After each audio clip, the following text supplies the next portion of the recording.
All right. Go up and over here. Yeah, this is right ahead. Yep. I'd like to call this special workshop. I'd like to call this special workshop of the West Southwood School Board to order.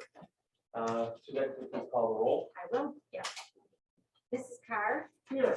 Ms. Steele. Here. Mrs. Kaiser. Here. Mr. Burns. Here. Mr. Ustra. Here. Mrs. Justum.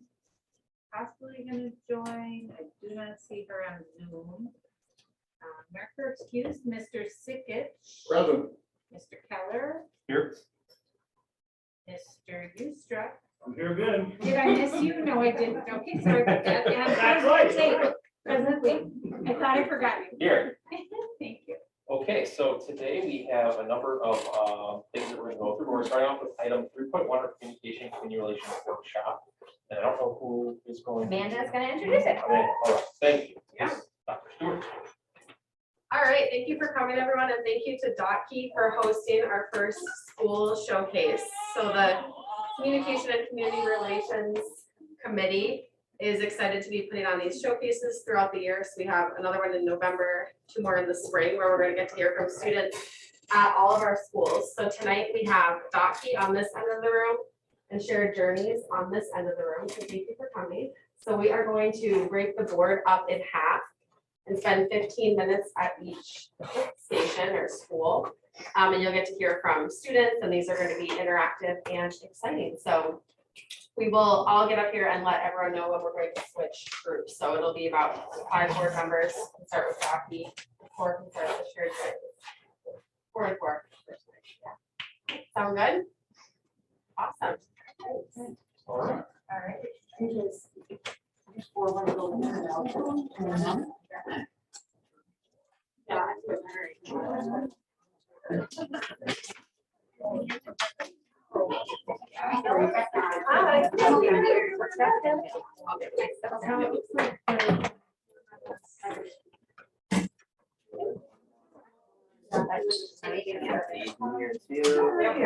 I don't know if we can follow this. Yeah.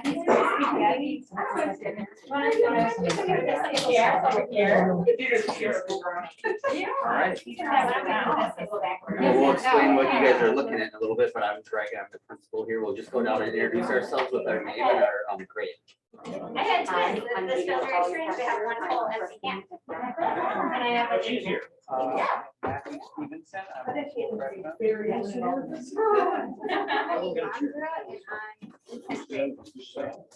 I'm Amanda Hayes. I'm the PBL coach here at Dotke. So when we knew we were coming to, we tried to think about what we wanted to do to present to you guys and show you some of the learning that we're doing here at Dotke. And so being a project-based learning in school, we want to do things. That's how we learn things by doing it. And so last year we had what we call Dotke 101 class. And what that is, it was a class that every student took that learned how to shift their mindset from traditional learning to project-based learning. Okay? Some of that went really well, but some of it didn't. And the way we looked at it, the reason why it probably didn't work out is that it wasn't real world, didn't apply to kids as they were learning the material on how to do a project. So this year we decided the best way to do that is to actually do an all-school spring project. And so we partnered with the Milwaukee Bucks to do a project, and as we did this as an entire school, and we did it in 3 different groups. So we did it with a picture of 40 students and 4 teachers per group. So 3 groups of 40 students and 4 teachers going through and solving a real world problem. And I'm going to pass it over to Ms. Hayes, and she's going to talk about how we got the partnership and what the problem was that they wanted us to solve. Yeah, so we wanted to reach out to someone within our community and make it real world for our students. And we thought, well, who better to partner with than the Bucks? So we just started emailing some different members, and we actually got in touch with one of their community relations members. And they kind of set it up. So we got to Zoom with them, kind of tell them all about us. And then they actually came in and we gave them tours. They got to give feedback. students. We did a little bit of a launch at Pfizer Forum to kind of kick it off and start some brainstorming. So we took the entire school there. When Yeah, Ms. we Day did. says we did a launch, we took the entire school Down to the Pfizer Pfizer Forum to surprise them and the repeal to our partner. And then at the very end, you'll see. Yeah, two of the numbers came in to judge each of the presentations, and then we are still waiting to hear from the marketing team to see which presentation they chose. Ms. Hayes, what was the real world problem? So we had to help them create a campaign for Giving Tuesday. Giving Tuesday is a worldwide known day for generosity and kindness. It's the Tuesday after Thanksgiving. And so they wanted to create something and have our students create that campaign pitch for them. So and she can talk a little bit more about that and what that plan looks like. Just to lay out the scene, our auditorium on the second floor is full of all of our students, and the Bucks panel is there, representatives along as well as Peter and some other district folks. So each group came up and did a, I don't know, 15-minute presentation and pitch about what the campaign should be, sharing out all kinds of items, and then took questions. So it was awesome. Who wants to go first about, I don't know, anything about their presentation or the process for learning, what went good, what It was a didn't? wild day by us. We had so many things going on and so many visitors coming in, so. When we started this project, our group that we had, the group that we were assigned to, we had a homeroom.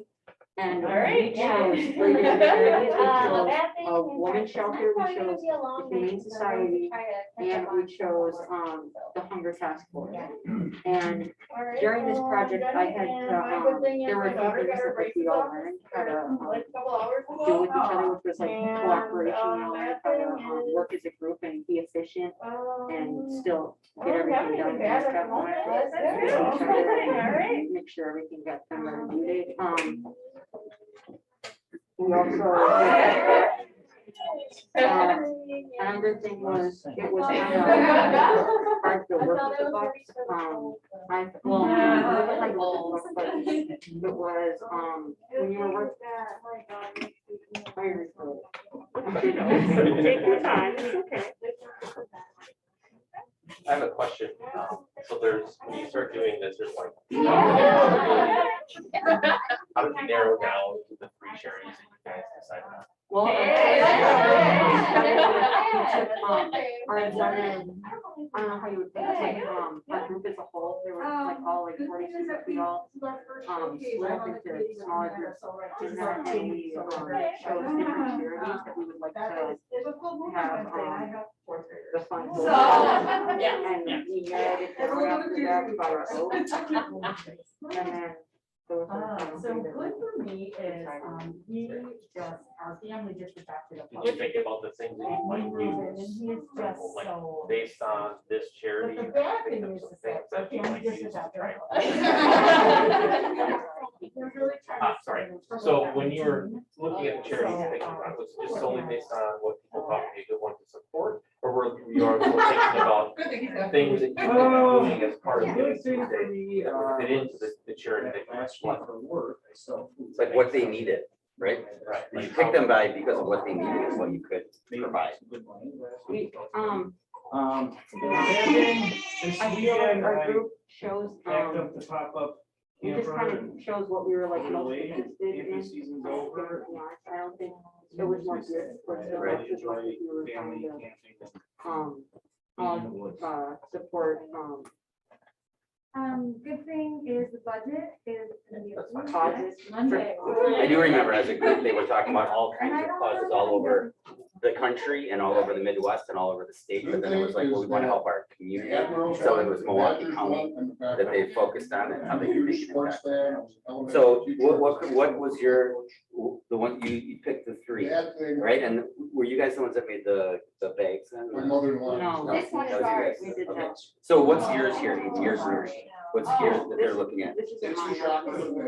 This shirt? Yeah. But this shirt, Yeah. that's the one your group made, right? Yes, So that's, it is. that's a cool logo that they actually created Yeah, this is from themselves. the Hunger Task Force, and it's decided for basketball for bugs.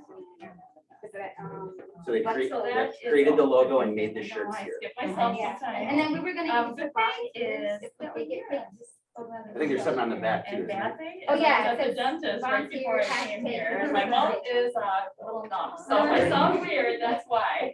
What lessons did you guys learn? So, you know, In what way, like, when we're presenting? the whole project, Did you learn about working with Oh, people? Did you learn Yeah, about I think working so, with like, people? collaborate why are we here, with why are we people doing and this? like What are we finding doing this ways for? to like So, work with but, everybody. and Ashley. when Was you that were easy talking at first, about Alondra? Be why honest. and No, why it was not. And they kept and saying, we're not why like, shared communicating or not Yeah. necessarily getting along, but they're just miscommunications and the communication between your departments wasn't always perfect, so it Yeah, wasn't. like we all did have like spots what we're doing, but like then at the end we did have everything together. So Aiden talked about his group, why don't you talk about yours, Alondra? Oh, you're saying, okay, Matthew, how about yours? So what we did for our project is we picked 3 organizations, that help homeless and people in need. So it's COE, independent doctors, the guest house. And what we did, for them is we were gonna have care packages. Well, the basic needs like clothing, medical supplies, that kind of stuff. Well, then stuff. I mean, at regular school, I didn't want to go to school. That's kind of it, if I'm being honest. It was something small, but very impactful. And What were the different care packages? You I just. 3 or 4 different Uh, ones, right? You had ones that. It would be on the slide. That's okay. They were, I think, medical, You had like, I think hygiene bags, you had ones that were like, and then there was just like. Clothing. and one was like food, dry goods and stuff. And then I think there's one that was just like a And so that was pretty, Yeah. because. What did you guys do if someone wasn't doing their part of the project? More We, hopeful. I have to learn about. we, like, I feel like everyone in the group kind of worked with our family. We were all like checking in on each other and making sure we were all on task. They fought like a family too. Oh, Can't get 40 teenagers to agree on everything. But And I really like the, I get to, like, I'm actually we happy. were I all wake up. working really good, to, like set each other straight, like someone wasn't. We also get, we also have. Making some decisions for We what can she bring wanted our to own do. food as well, but it has to be Pretty healthy. sure Like, it can't be like. So I can't, unless you have soda, Yeah, right? like You know, no no longer. soda, no. I don't think we were able to really. No, yeah. We got some So stuff, that makes me feel as happy you can see because here, but it not as makes much me as feel better. them. They had more. Remember, you take a cooking class We too, taught Yeah, we right? take Yeah. cooking classes, we have a lot. But so what did you learn from that? A nursing program where they tell us. How teenagers don't collaborate. Now, not easy even as adults, but especially for our new students coming in freshmen, sophomores that aren't used to working together as a team. It was a learning experience for sure. It was messy at times, but still good. And it was neat to see the end of the presentation part where they came together and, you know, were supporting each other and had people up there presenting and all of the actual presentations that we've seen scrolling through were very well done and professional. They used green screen, they edited photos, they made logos, as you can see. They did all kinds of social media Yeah. things. Yeah, go ahead. What else did you do? Big part of my life. Oh, I thought Alondra was Oh, saying we did a website for ours, because that's one thing, we had marketing, social media. I think it was pretty cool that we did make the things that we did get, So I. picked for the books thing, that we already had everything planned out, because it did take time to like do everything. I love that. Yeah, it was one of the presenters. I love that. Yeah. How do you feel about yourself? And And just, I think, helping each What other. and feeling did you being have that day? I was really nervous, Uh-huh. because we're in front of in whole class, school and, and you know, then. making sure it's difficult, and now you've got principal who goes nuts on that. There's no other moms, and so now we all. But I did we all have, good. like, a mom We group. practiced for like 2 weeks, so. Ashley, what about your? I was really nervous. All right, everyone, and- I hate to interrupt the great discussions, but maybe finish the conversation that you're in and then get ready to switch. I was You only really got 2 minute nervous warning, and you still gotta hear a I lot of this was, stuff. Okay, that's your 2-minute warning. I was really nervous and I was, a little frightened because I wasn't like, you know, it was scary, like not really knowing how everything was gonna turn out, but at the end, we all did like amazing, and it was really cool to see all our hard work pay off and make this gathering, I think, I don't know, it really felt good to see everything come together. You you said they haven't made a decision yet after the presentations. Right, so they've sent it on to their marketing folks, the people we presented to were like the community relations or community outreach. So they've sent it on to their marketing, and we don't expect them to necessarily pick one that they're gonna like go with, but they might say, we want to do something with the logo, if you notice on the bag, super cool, right? A combination of the Bucks and the Phoenix, so like they want to take pieces of these or say, you know what, we do want to do this one that we didn't talk about was a community event that was going to take place downtown with like music and food trucks and like get everybody volunteering for it and using the money, you know, towards Giving Tuesday. So no, they'll get back to us with some feedback, but yeah, I didn't see this one either. They did a hashtag helping the herd, so that was going to be there. And then this group did a really good job of a lot of the marketing, like here's sample Instagram posts, Facebook and Twitter, did a really good job with that. So, but I want to answer a question about how you asked how the students felt, and as a school leader, I felt super proud. I was nervous for them, but then proud when it was over with, because we saw people come out of their comfort zone, and some students that had started very quiet over the course of the 4 or 5 weeks that we did this, and that came out and were really like, you know, felt amazing being up there and doing their thing. And then afterwards, we're super happy and proud of themselves, which is cool. That's what we want them to grow and feel good about communicating in front of other people. So it was really neat, really. Great. Well, good work. I'm looking forward to hearing back their decision. And yeah, it's a great opportunity and experience that you probably couldn't buy. Yeah. Shared journey. Faculty, staff, give that opportunity. I'm sure Bucks make a lot of content. Especially not. You know what the difference was, is we didn't kind of ask them for something, right? We didn't say, come and give us something. We said, what can we do for you? And that changed the whole scope of the conversation. Do you have a problem we can help you solve? We weren't saying, can you give us 50 jerseys and have Chris Middleton design things, right? Like we said, give us a problem. Yeah, maybe that's down the road. Because they do want to keep working with us, so super cool. That's part of the fundraising. Just have it like that, and someone signing jerseys there or signing stuff there, and if someone has to donate in order to do it, yeah, you raise the money. Yeah. Be more than happy. So, yeah. Fantastic, guys. Great. Thank you. Thank you. Thanks for being here.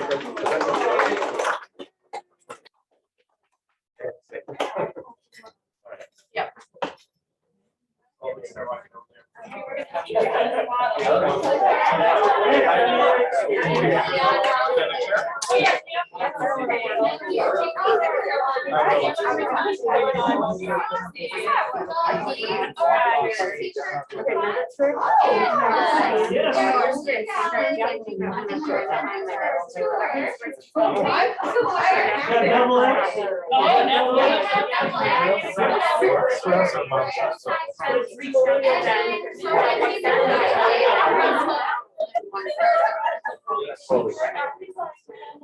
It's gonna be crazy. We had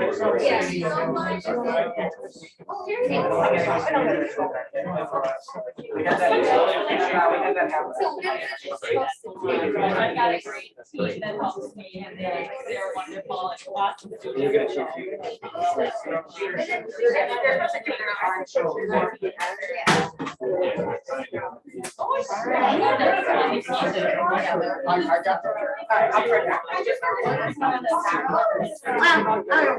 So it sounds like.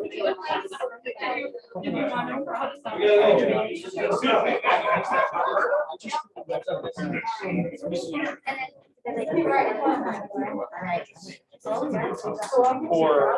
Like she's had some.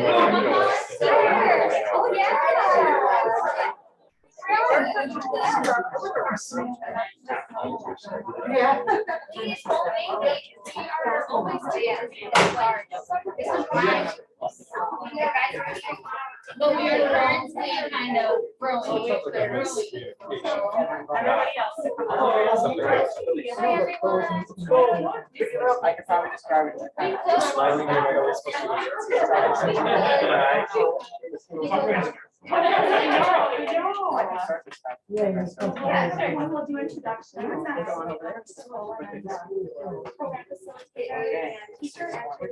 We have everybody. Pretty much. Well, no, Kristen went through it, yeah. They're the same room, that's why. Is that my phone? No, I have the same ring too, I thought it was mine. Maybe it is. It's everybody's phone. It's, grandma's Oh, working on it. that was mine. I'm gonna break out into a song. I would love to hear that. Maybe we'll type it.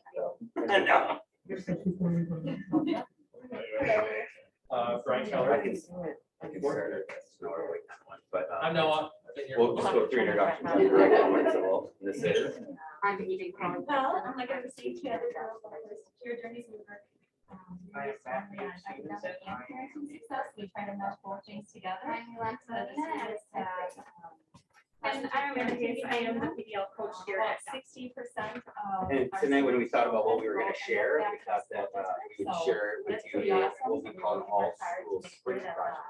The that we did this babies fall. are. And last year, we had ready a for class school. called Donkey 101, and And it's supposed to so, help um, students learn how we to were very learn hard in a at building different way rather than relationships, the and so traditional that's settings that some of them have come from if they were in some of the communities at the elementary I love or going to work intermediate every school day. level here, and and how to learn in they a all project-based do learning well. type mindset. You do And a so little- some of that class went good, but some of it didn't because it was, we weren't putting it into action.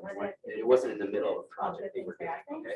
So we decided this year, let's actually learn how to do project-based learning and learn how to go through our whole model by actually all in the entire school conducting a project and going through all of the steps. So then the goal is by the end of this project, our team is confident and comfortable going into their own individual or small group projects.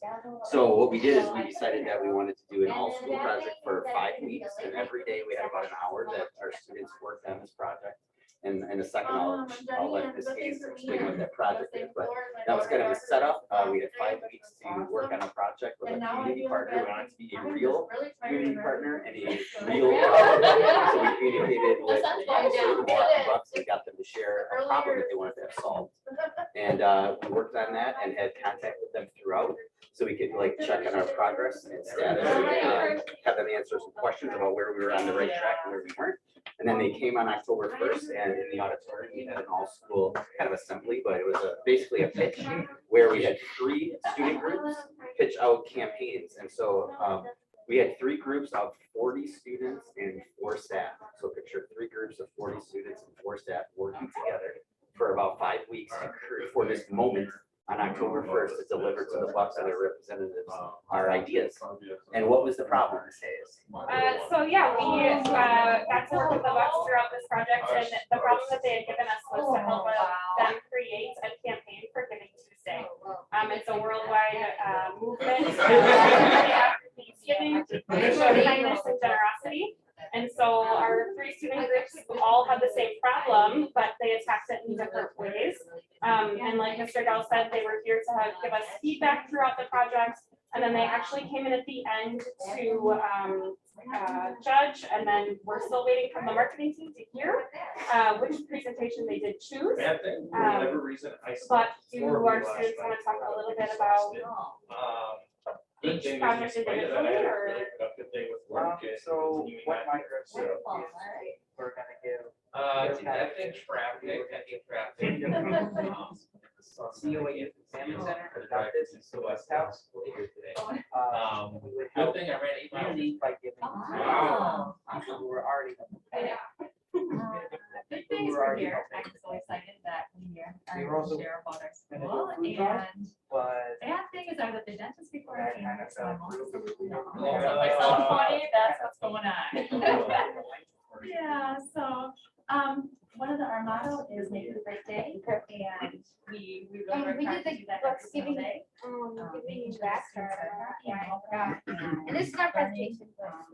And this is a portfolio. And so, we also. Portfolio. Yeah. Why are we doing this? Why are we doing this? That every we gave single to day? the, people that came to And watch why us are we doing this not only do for our ourselves, presentation. but for And our then it has our clients? social media. Bert, if you want to share just a little bit about like your What whys, we did, like why do you want We to have share to your whys? contact people, like giving us donations, like cousin subs to give us food for our volunteers, things like that. And it was pretty cool. It's on the other side, and you guys created a website. Yeah, we created a website in Facebook, Twitter, Instagram, TikTok, and email. So then if we ever had the contacts, if we ever need something else, they look. that'd be a good way to do it. And then obviously bring it on social media so that we can get, Promote our, Yeah. promote our fundraiser. What's the logo you have in front of you? How, where'd that come from? Yeah, but it's symbolic of what? Oh. What's in it? This is the Giving Tuesday, and it's the basketball for the clubs. And the color of the, and it's just clubs. And then like, like giving us, giving to them. And then it says on the back, Volunteer Giving Tuesday 2021, and this is what we give our volunteers. Because we're project-based learning, right? Yeah. All of these things are made here, so everything you're looking at, the students made here with shirt designs. We didn't Maybe make sure. your bag. We didn't. That's You correct. sold it? You did No, not. I'm very sorry. From a tent, That's it's repurposed. Well, we did make the logo, get the logo on. That's awesome. I think it's pretty cool that we can do it at our school. Yeah, it's awesome. And I have, we have the resources to make these like creative projects. I'm at a PBL school and we're not here yet, but I love seeing it at such a high level, and I love seeing it at a high school level where you're at. This is, like, I want to bring my students here tomorrow and be like, look what they did. Now you. I love it. Do you guys have any questions for me? I'm curious what good soup is. Oh, that's our team name. It's a good team. From TikTok, right? I don't know, How but big is Spencer that? came. Yeah, we'll make it all. So that's why I like it. Oh, I teach that product. Yeah. Those three organizations are big ways already. So COA Youth and Family Center, I believe, was on the news recently. You're the first, you're Yeah. the first one in the building. So she takes all the coffee in the I morning. have people in our school connected with We Got This. So we thought that would be a good place to go, and I'm not. That was what I'm pretty sure, because they're also pretty good. They're an honor. Yep. Right. Very cool. Did you get a chance to share this? And I remember like talking to I'm you all kind of that. in the different Well, you have some things to say. Yeah, it'll be okay, and, We were, yeah, and that's okay to be scared. I think there's a lot that our school could like take away from this project after looking at everything tonight. Ashley, what are your eyes? Why are you Cooperation, here? we have to learn, not everything could be like, not everything could be my way and whoever else. We have to learn how to compromise and come to agreement with each other and just, figure out how to all get along, make sure everything's like that. I also tried to learn how to coordinate with a big organization because it's there's a lot more that goes into it, and there's also a lot more that we have to learn. We have to learn how to promote our fundraisers. We made social media websites. And we also use different types of merchandise like t-shirts and bags. We also just had to learn how to have fun with each other and put our own spin on the project. And we're allowed to let like our creativity flow. Each put our own spin. Like And what's so every nice is, project was in our very school, the students are upstairs and the daycare. We were all in So the different students that are so there was breastfeeding, the they're able, they task just call force, upstairs, or if they're in the middle of the lesson, they'll call upstairs and say, should I bring? the Yeah, baby and off then work?" And they can down right basically, now. there And was a lot one of times person kids are so busy, in they the don't group take that baby goes off, as so meeting. they're able to And we just all figure out breastfeed what we right did during that class. day, And and you then can come bring back them upstairs, do our work, and talk to our group. So it's so. So I think that was a good way wonderful to like be able to communicate with promote other groups so we know what we had. Good healthy habits, and the moms are not scared Okay. because the Two babies are questions. right there. And the Now, dads, if the Bucks, you know, we have dads whoever at the our Bucks school as decide to well. go with, And, now the campaign starts, or just what as happens in hesitant phase to two? leave their child in the daycare. They and actually other paused things when like we this. approached them because it was Focus the end of on the summer and they didn't want to do something that was super short and done. They wanted it to go on. Yeah, So our for plan, sure. hopefully, is with the marketing team right now, with the Bucks, and if they pick one of these or, pieces of them and put them together, then they would agree to like call us and say, hey, is there a bunch of students that want to continue to work with us? And then like be in contact and attend like their marketing meetings or Giving Tuesday team meetings throughout You know, the what time was as it they working, build, what is you know, working. before the There's a lot Bucks of actually come. isolation and being alone. That's the hope. And now it's like, Well, my what a goodness, fantastic way to you know, I feel a part of something, so. get a pipeline I think that's with the really. world champs, Yeah. which is just, no small organization. And to create a relationship with them that could benefit us years down It's a the road. developmental It's ideal is to milestones go to graphic. bucks. They create I'll their give it own some based stickouts. on hardware Actually, technology, and this it's is- Oh, you're a hooper. Yeah, so Yeah, a little bit of that, but Miss Hayes did all the legwork to get them. What a fantastic timing. And the angle, you guys, was perfect because we weren't approaching them asking for things from them. We were saying, can we help you? And so that was very different for them to Great say, idea. you know, you want to help us solve a problem? Yes. You know, so it's- I've done a lot of professional fundraising, and what I find really interesting about this is that you students thought about not just like how can we get these organizations the most money, you thought about the structure, think about, oh, we need volunteer t-shirts, or oh, we need food for the volunteers that will help carry out the events, like. Yoga every Friday. That's really advanced thinking. You know, most people that are adults come to their favorite nonprofit and are like, let's sell a shirt, you know, and they don't really think about all the structure that it Really takes to build incorporate like the fundraising campaign. I think that's huge. All right, this is your 2-minute warning. Very good. Do you want to So, talk about now that you have done research and maybe teach them how to swallow? Do you personally have anything that you would like to go into and do your own project? Have you thought of anything or Yeah. brainstorming anything? Well, right now I'm actually taking a seminar about. So. There you go. All right. They do Shark Tank type things. They come up It with does business be honey, proposals. and the shark. Yeah, tank. that's how we have our honey business and our bike shop and all these other places here. Wait for farm field. We're waiting for that back here. The play- the We're getting playground, goats. rip up the, So, we already looked into that. The city ordinance does not allow. that. I'll talk to, Yeah. I'll talk to Goats.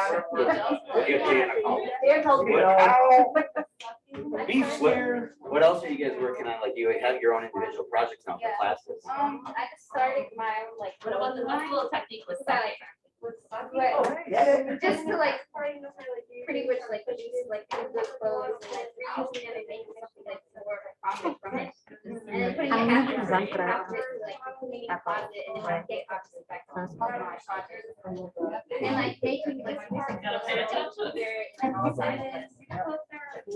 Love that. There you go. I'm, for my project, I'm making a Lego stop motion film and I'm using, using it to recreate, the civil, war. Or- not this- American Revolution. American Revolution. And this. How cool is that? And then you're doing the events leading up to the. Yeah, I'm doing the events that led up to the Boston Tea Party, and then I'm gonna relate how that process relates to modern day like Black Lives Matter protest. Love it. And, It's awesome. Are you a freshman? Yeah. You gotta look at my nephew. And then we did some research with other parents and made a Get huge. along. For sure. 100%. You said Legos. Yeah, like, yeah. Hi, this is Bella.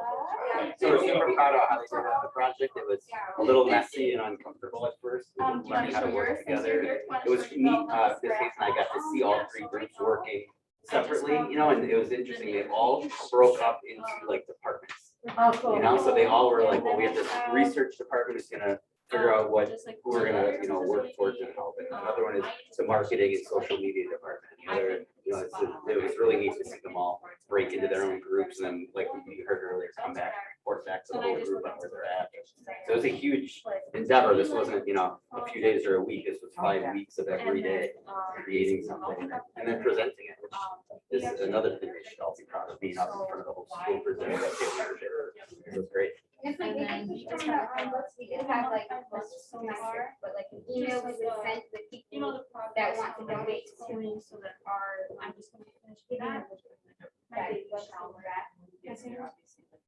So like cousins of the mothers. And you want to share your whys of why? Or like the. Well, last year, or since the very end of my freshman year, I was at school. And I. Thank you very much. Yeah, and it's super impressive. Yeah, it really Good job, is. you guys. I'm not bringing my fourth graders to do it. Um, It can be done. Right, Mono. Be fun to check. Yeah, I know, right? Yep. Good job.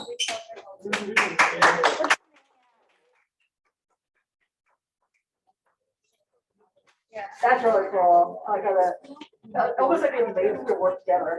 Right? Like it was like meant to be work together like that. Yeah. That's really cool.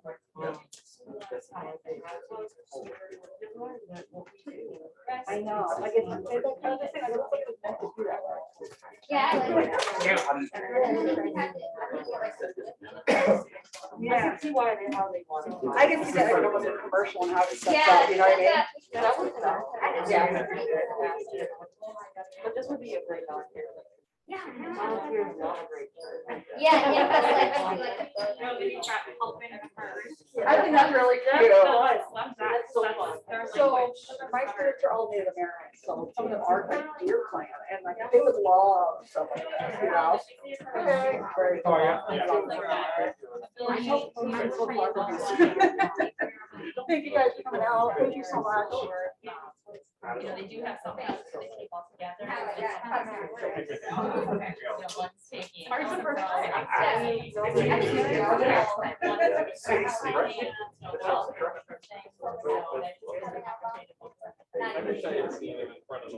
they do those, and then a lot of times it's all. Yeah.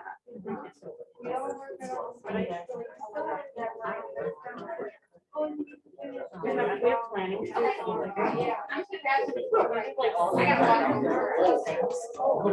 Yes, I'm not part of it. There's a gentle reminder. Oh, yeah.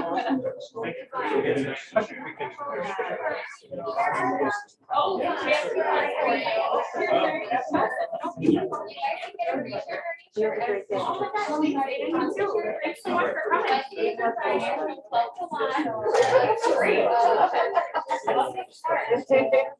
Thank you. Great job. Yeah, and here's something else.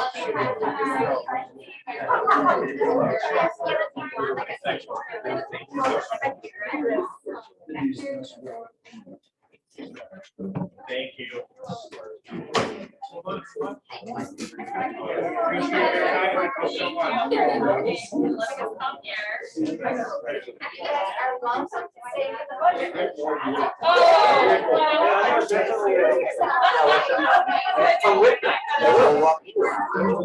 yeah.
2, Financial Stability and Efficiency Workshop.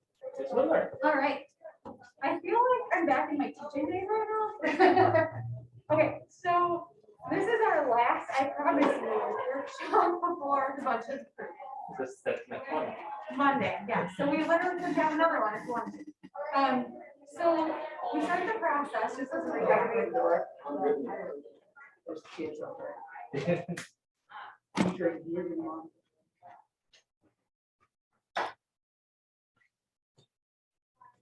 We start a budget process each year in early spring, end of February-ish. Really, it's kind of sooner, but officially sort of end of February-ish. And then we work through getting to know closer and closer to our actuals. We get projections and assumptions along the way.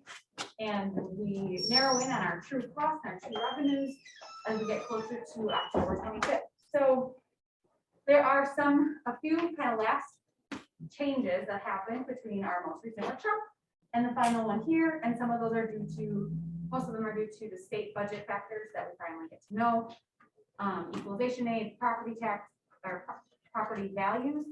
And we had some health insurance changes as we all know. So we'll work through what these changes in revenues and expense projections mean to us. It's all good news. So this should be a nice presentation for you tonight. So we have changes in both revenue and expense projections from our most recent workshop. We have health insurance for active employees renewing at 5.8% instead of the 8.5% that we budgeted for. That renewal is on a calendar year, so we'll see that savings, for the 6 months instead of a whole 12, because we start that new premium as of January 1, 2022. And that 8.5 went from the 8.5 down to the 5.8 was about $110,000 in savings, and that's net with a slight dental increase. So between a slight dental increase, 5.1%, which were self-funded, and then going from 8.5 down to 5.8 health insurance increase, and that savings there for the fiscal year 21-22 of about $110,000. And then we also had our retiree insurance change from the WA Trust to the Anthem Medicare Advantage Plan for those who are 65 and over. And the total then of these two savings is about $460,000 for calendar year 21-22. That is one component of the savings we'll talk through tonight. A second is sort of complicated. So this is our resident pupil count decline. And we've talked through before the declining enrollment exemption that happens within our revenue limit formula. And it's pretty complicated. So I actually just pulled from DPI's website to explain what it is. If the current 3-year average of pupils counted is less than the prior 3-year average of pupils counted, the district's revenue limit is increased by the additional amount that would have been calculated had there been no decline in the average. So basically, it is a one-time, here you go, this money is gonna help you plan long-term.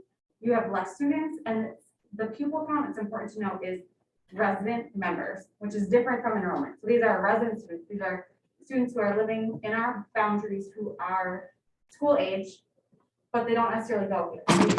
The pupil count could go, they could be open enrolled into a different district, or they could attend our school. So because we had a greater decline in our resident pupil count than we initially projected, we got more money in the revenue limit formula because of this declining enrollment exemption.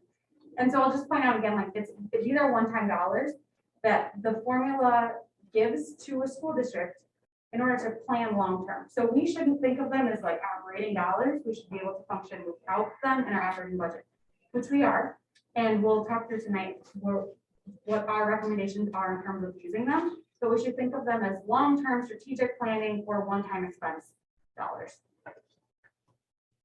Yep. How much will you prophesy? Yep. So let me go through here. In terms of actual count. Projected versus. Yep. Okay. So our $1 million is a lot of dollars. So our projected.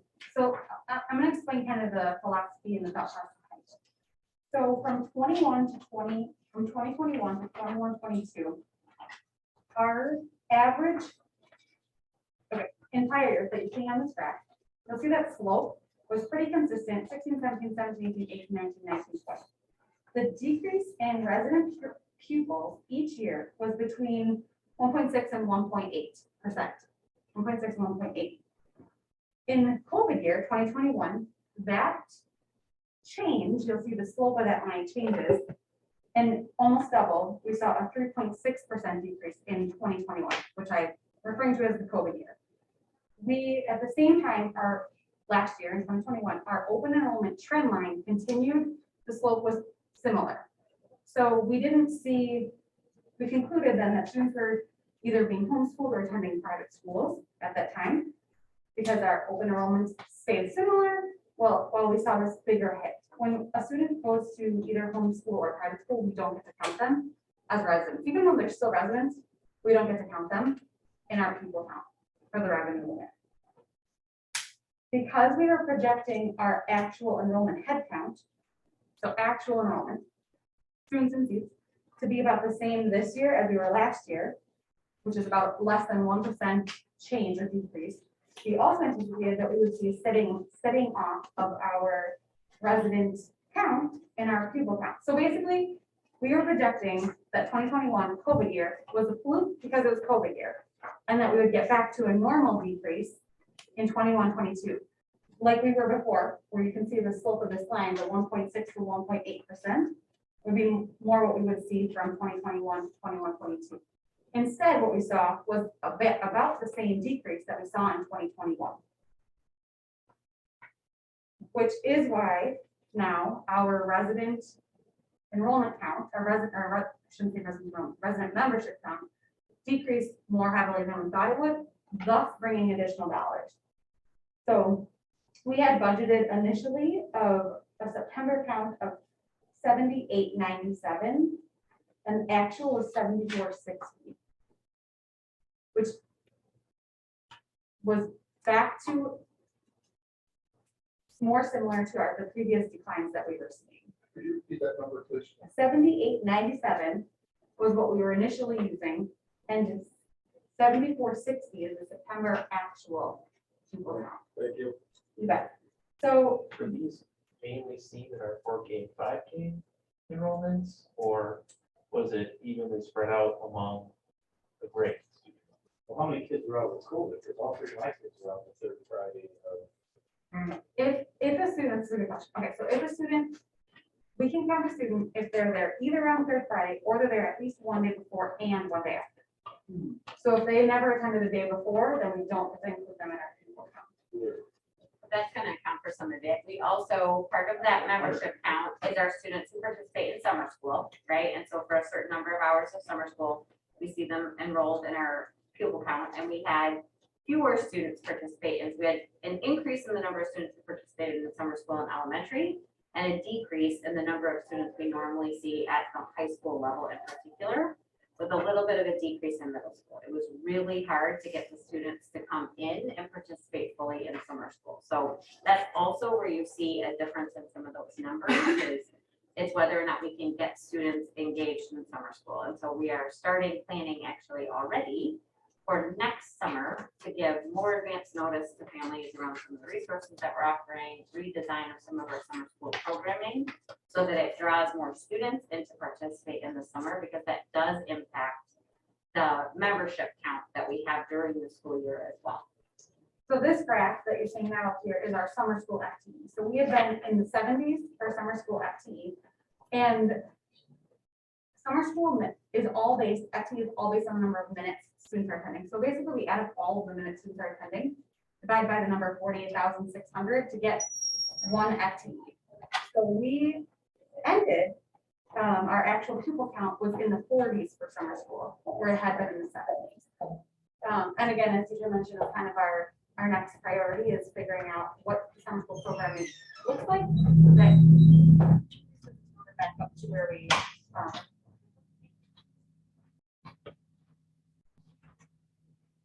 Okay, let's go back really quick. So like Jill was saying though, so if these kids were out for a whole week, so they weren't there before and after, then will they get captured then when we do the second count next semester? Is that? So any student who is there any day, it doesn't have to be the same week. Okay. Any single attendance where they're present any day before third Friday. Okay, or on the third Friday now. If they weren't there on third Friday, it has to be some day before and at least some day after. It doesn't have to be like the day before or the day after. Any day before or any day. And any day after. If not there on third Friday. Good question about the January count. So the September count is the only number used for a revenue limit formula.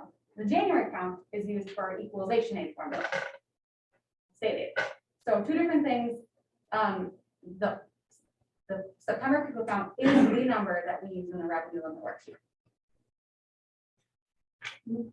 So from what you just said, what is the cutoff for after third Friday? Because obviously there has to be a cutoff where they're gonna say, okay, at this date, we're no longer taking if a student wasn't there after the third Friday count. So it has to be any day before, you said any day Any after. day after. It could be the last day of school. It could come on the very But first how day. does that get worked into our age then? Good question. It, If you don't know, if It's you a don't show up to the catch-up. last day of school, it's a catch up. so then you submit, oh, somebody showed up, Yep, so And we would then adjust they- our people count. So that's the it's- catch-up payments that we get.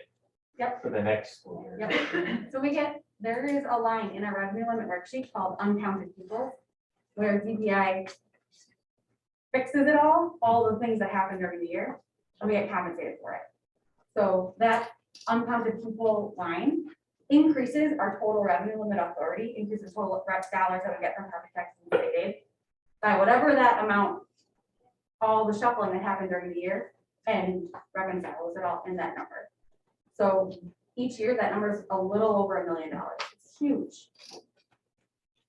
But it's been consistently $1 million-ish, so that's the number that we use for budgeting. You know how many students came back after work district as a home district after third Friday? This year? So what do you mean exactly? So kids who were enrolled in our district until third Friday were then removed from that district for one reason or another and came back to us, their home district. So basically move into. So they wouldn't count towards our revenue limit formula because Right, they we weren't wouldn't here get funds previously. from them. Right. I ask this question every year. Because I'm interested to know what the trend is and if we're seeing it. I know I've talked to, Okay. I know I've asked Aaron before about it, and I sent an email to Dr. Lutzman on third Friday, asking if we could keep track of how many students. Okay. That are enrolling. You didn't know that. Because unless they're private school, I believe the answer was, we don't get anything for them if they came from a public school. So our public school district, we essentially educated them for free this year, the rest of the year. Yeah. And if they're private school, then there is a number of days counted, I Yes. think, and then we do get some money back for that. If they're open enrollment in, then it's based on the number of days. So open enrollment in or out is actually it's a per day value. Maybe think of something like that. But we should remember that the pupil count is just in the revenue limit formula. It's based on a 3-year average. So basically, we're gonna get 2/3 funding for that kid in the next 2 years. We're just not getting the 1/3 for this year.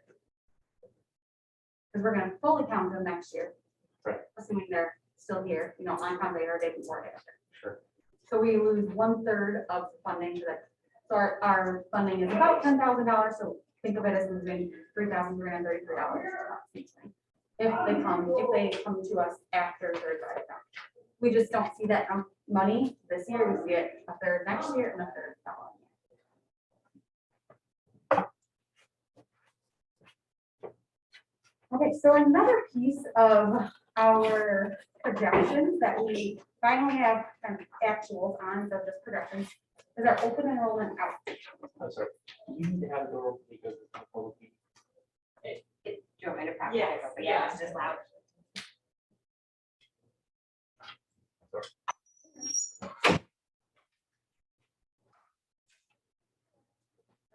So open enrollment out. I'm gonna just start right with this graph because it tells a good story. Our open enrollment out expense, so we pay when a student lives here and enrolls into a different school district, we pay that school district on a per pupil basis. And that number varies if they are regular ed or special ed. So I actually have some numbers. This year it's $8,161 we pay for students who goes out for regular ed, $13,013 for a special ed student, or vice versa, if they come in, we get those dollars from another school district. Our open enrollment expense out, so open enrollment out expense, has been increasing at a consistent, steady pace. However, in 21-22, we are seeing that line interrupted for the first time in a while. Although we projected that line to continue. So the savings that we're seeing now, this $900,000, is because we projected that line to continue, an expense of about a little under 12 million, and now we're seeing an expense of 11 million ultimately. So a $900,000 savings in what we projected for open enrollment out expense. Students who live here, but they go somewhere else. Is that something we project the taxpayers, say like, for all these kids enrolling elsewhere, open enrollment elsewhere, this is millions of dollars that's coming out of your taxes and it's just affecting you just as much as the district that you're claiming to not want to be part of? Or, I don't want to say that actually, because there are some schools that are options for kids and families. But I'm just wondering, like, how do we get out there that it's that type of information? Like, that's so much money. Yeah, and remember, a majority of that for us are families that continue in MPS. So that's a huge percentage. So frequently what happens is they move to West Allis in the middle of 4th grade. And they say, oh, I would like to continue where I am, right? Which our families do as well. We have quite a few who they move out of West Allis, but they would like to continue going to school here.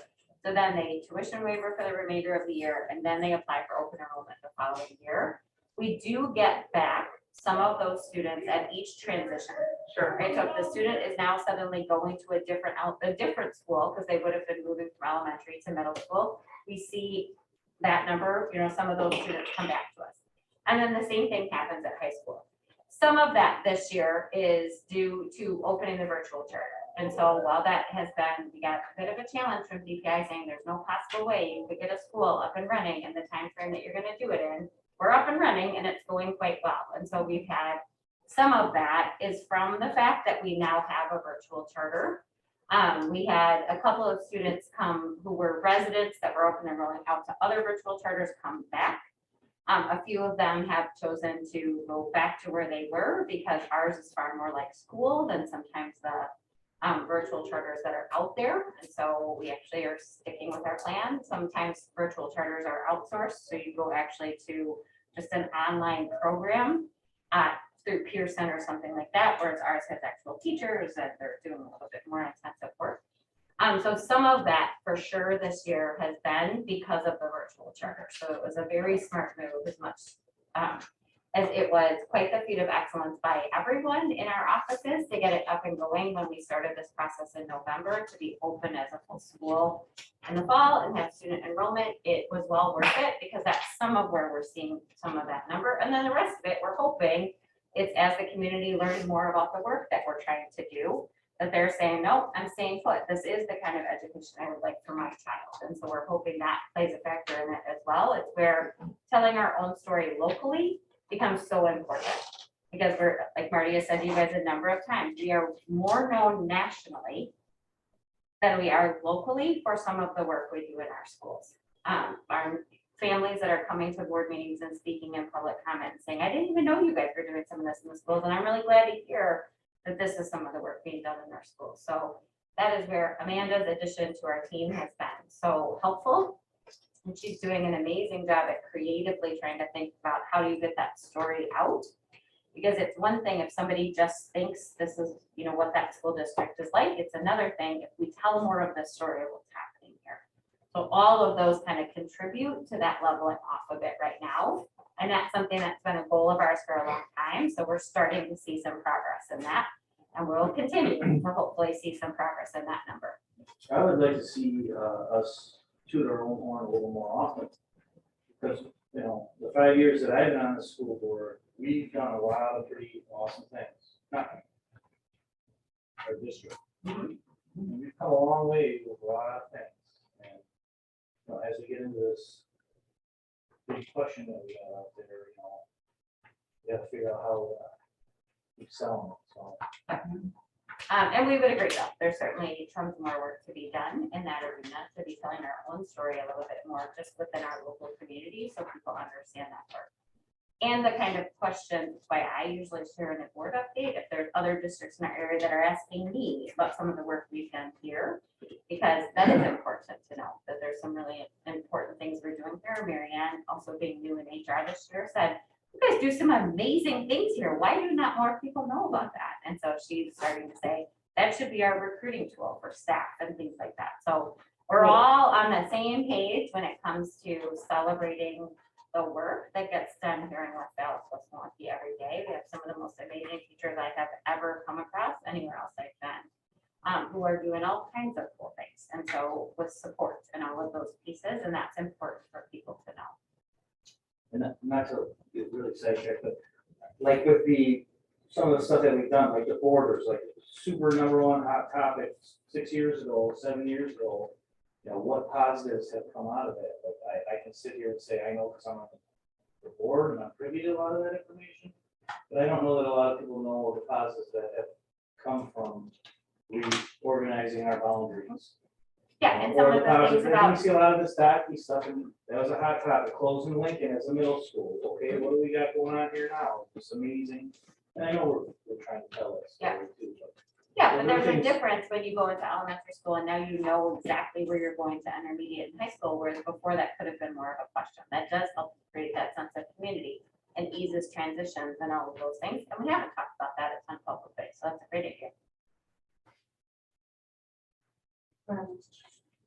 So I'm having a crisis of math. And it makes me feel like more people not being in school on third Friday has reduced our enrollment numbers that were counted on third Friday based on these numbers. Because you would presume that there was over 400 more students that aren't in our district based off of our enrollment numbers. But based on the dollars, it looks the exact opposite, like we had people come back from the charter and maybe some other ones, and we completely ceased new open enrollments. Yeah, so I was just going to get to that. So there's a correlation that's important that Aaron and I kind of like worked through this today. How does this graph, open enrollment out, compare to this graph, and what does this mean? It's hard to know for certain, but because our resident students, our resident count has decreased at that faster rate, that 3.6, the 3.6 rate instead of the 1%, that upper one that we were seeing earlier, 1.6, 1.8.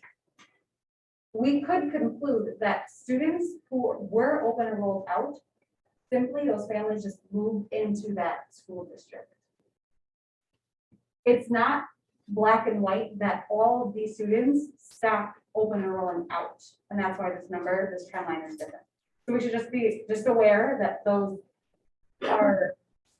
You think they physically moved out of the district? Could be as well. Because Could it possibly be that it's 4Kers that didn't enroll in any school anywhere, and that's why we're not paying for open enrollment outcomes? Definitely, yes. So Five. there's three, maybe I shouldn't say three for sure. There's a few different things that could happen with open enrollment out students. They either could, if the number is decreasing, either students are attending private schools because we don't count them. They're attending homeschool, we don't count them, or they simply don't live here and don't go here. They're entirely somebody else's students. So it's not as black and white as it might seem, because we have to look at these two graphs together. And I think the story of this trend line on this one dropping a little bit more heavily than it didn't bounce back up like we thought it might. I might conclude that more families actually moved out of our district. Families who might have been open enrolling out might have moved into that district. So it's probably a combination of all of these things. Sure.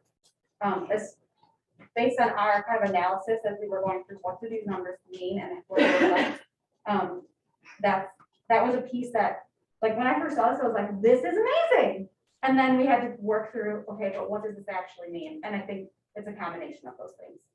And certainly still a good story to tell if our open enrollment out numbers are decreasing. That is not not a bad thing. I think what we have to keep in mind though is 1 point is not a trend, No. 2 or more is a trend. So we have to keep doing what we're doing, keep tuning our own horn, and then keep this line going down. It's our point they brought up, which I wasn't aware of, that this only represents, the open enrollment now only represents public school districts. You Yes. said private schools don't count. Right. That's something else to know. So those are all vouchers. Is that how the private school part of it's No, working? voucher is completely separate. So Is that included in this? Nope.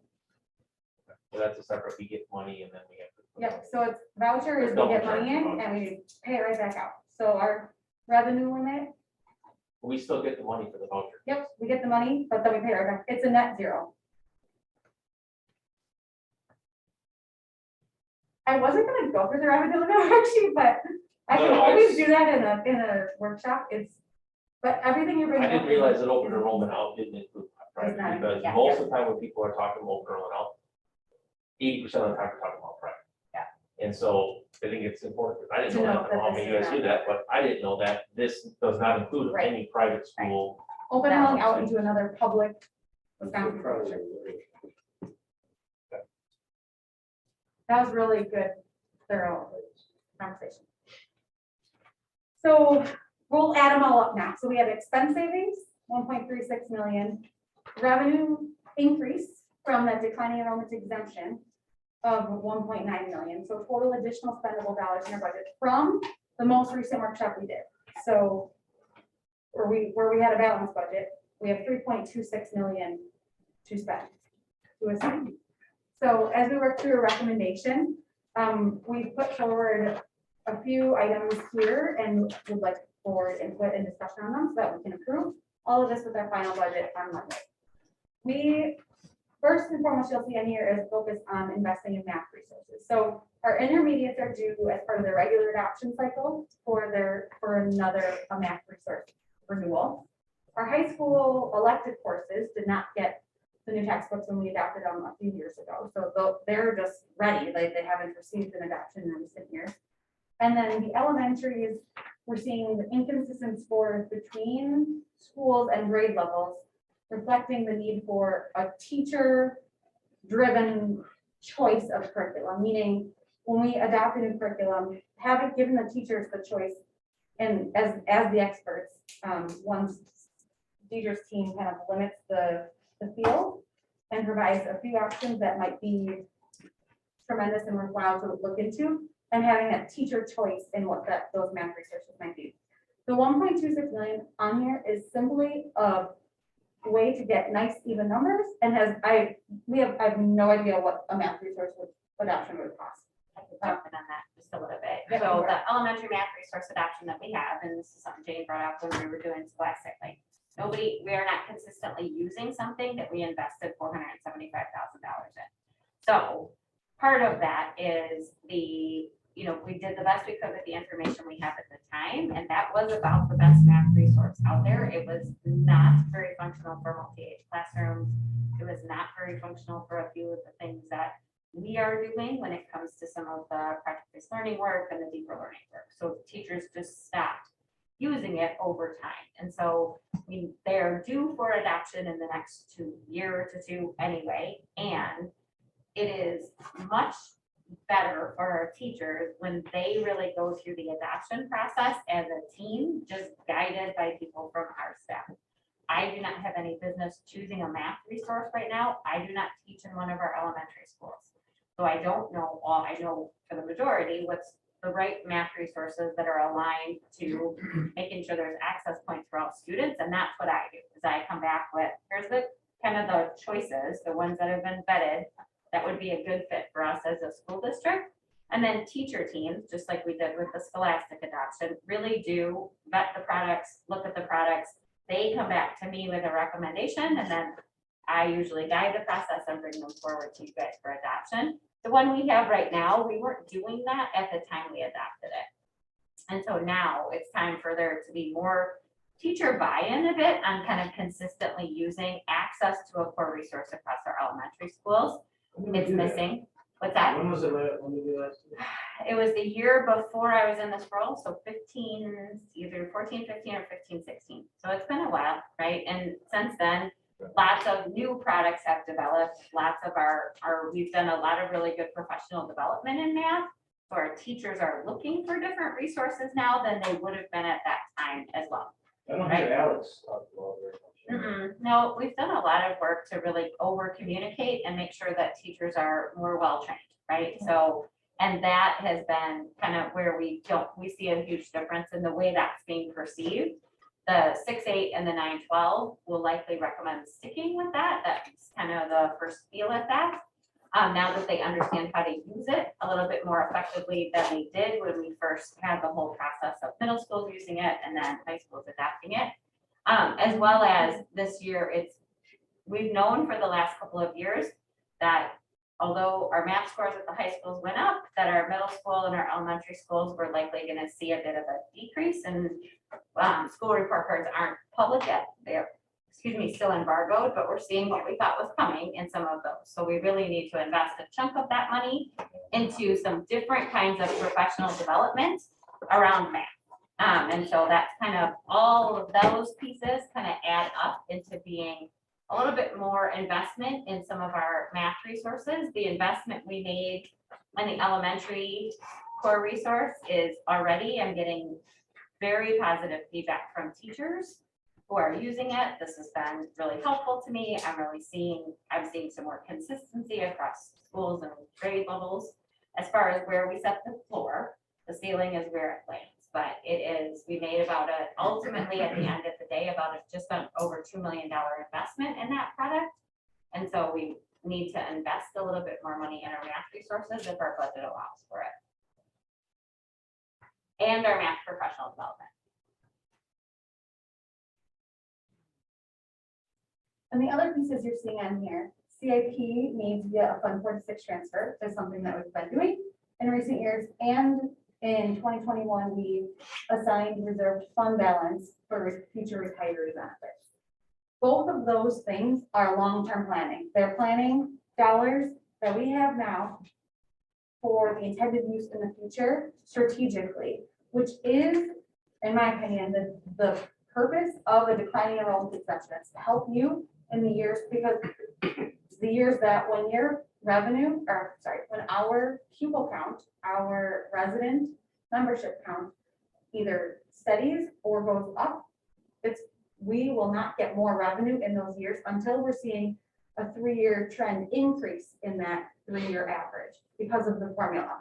So putting dollars in Fund 46, for example, allows us this year, as we've been talking through for a few months now, we'll expand the definition, the use of our Fund 46. So right now it's just the turf field replacement plan. We can expand it to our CIP plan. And the $1.2 million that we talk through all the time, that's our CIP budget. The years when our membership stables or increases and we don't get more dollars, those years we can use the dollars that we put in there already for that $1.2 million. So like that is long-term planning. That is strategic. A strategic use of dollars that we have now that we know at some point won't have, unless they're forever and ever enrollment decline, which we already know won't happen. MD offers, or I shouldn't say enrollment, resident membership decline. And MD offers has said there is a point when it will stabilize. Wait, now what does CIP mean? Capital improvement projects. Sorry, I shouldn't use that. Capital improvement projects. Okay. So, and Fund 46 is the fund that allows us to save for that, whereas most of our other funds don't allow for a savings to build up. The Fund 46 has a 5-year timer, which will end, the timer dings, and I believe it's this upcoming August or September. So, and that's a new fund. DPI opened that 4 years. We started it when DPI invented it. So those dollars, there's a one-time timer that goes in.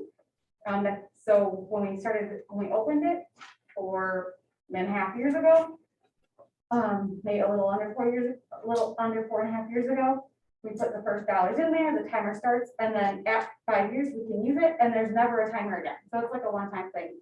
But you putting dollars in Fund 46 once we expand the use of Fund 46 with an improved board plan, will be us strategically planning long-term financially.